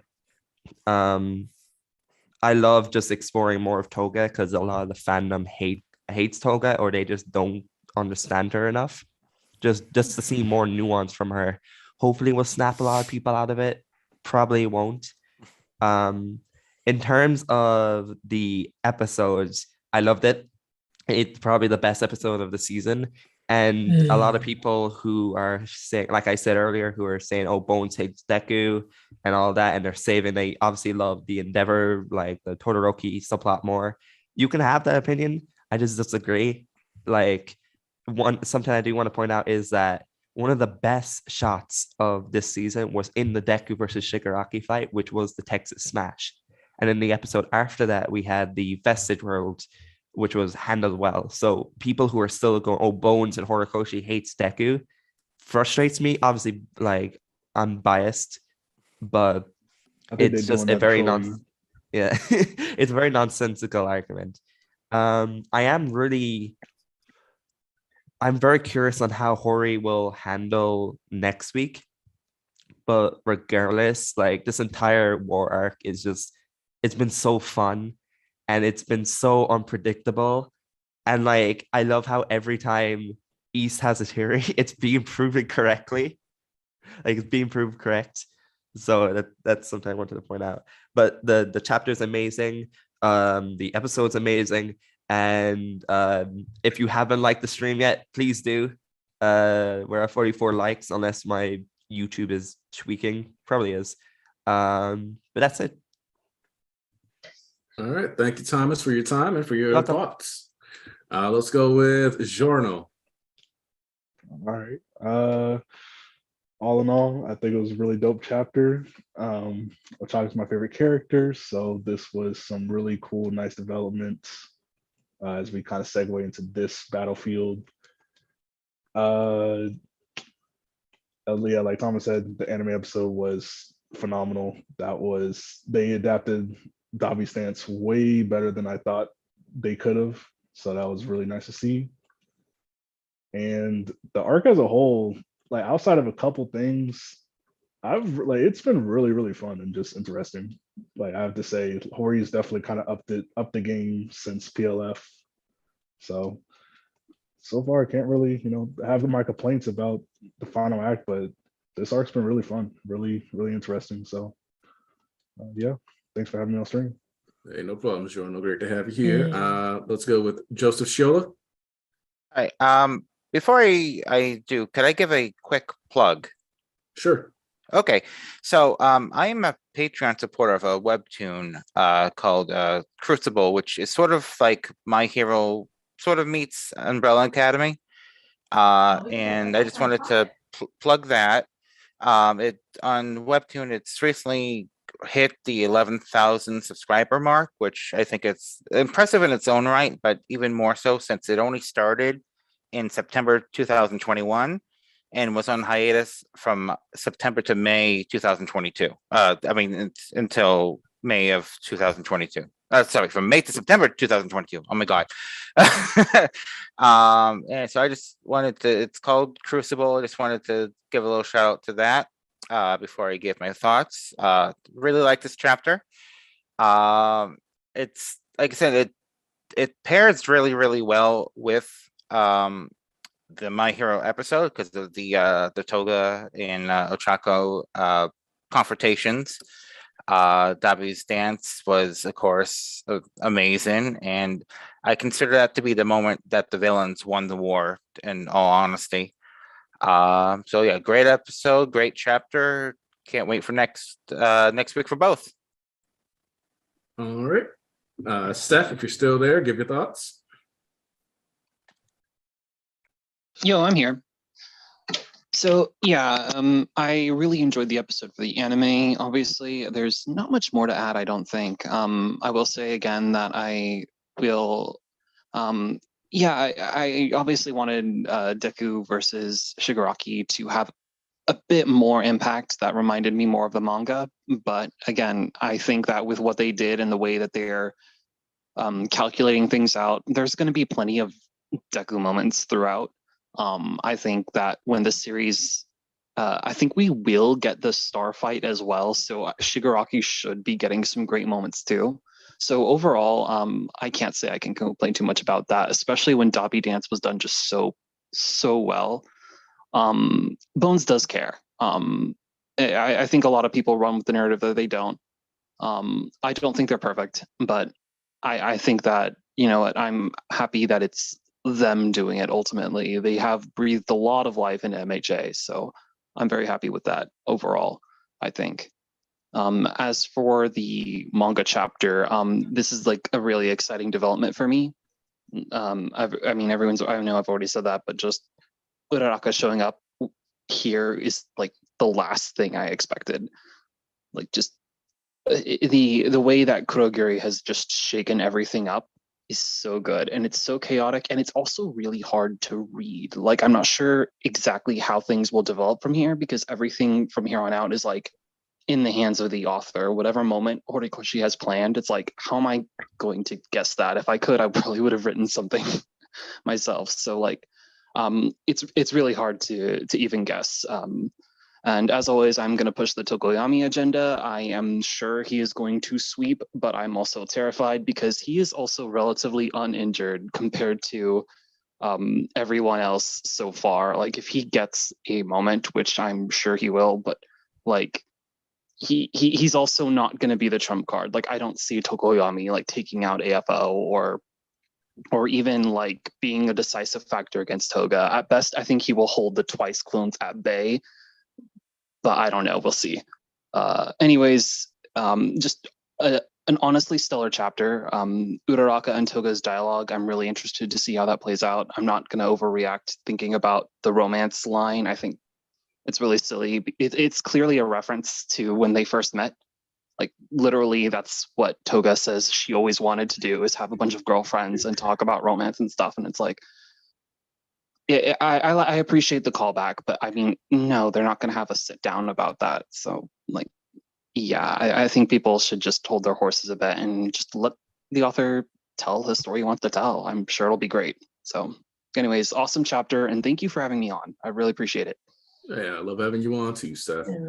Squid, let's get your thoughts out. All right.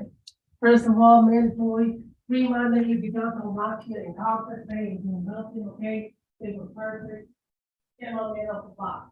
Second of all, you know, I've had a pretty hectic week, and to come back to this chapter, no, I gotta admit, this was pretty gas. All right. Seeing the chapter, I'm really happy we're getting that payoff with the twice as blood and all that. And ultimately, this arc is unpredictable. Also free mustard. He hasn't heard the new Yay yet. It's pretty crazy. And yeah, 8 out of 10. All right. Final thoughts, Volk.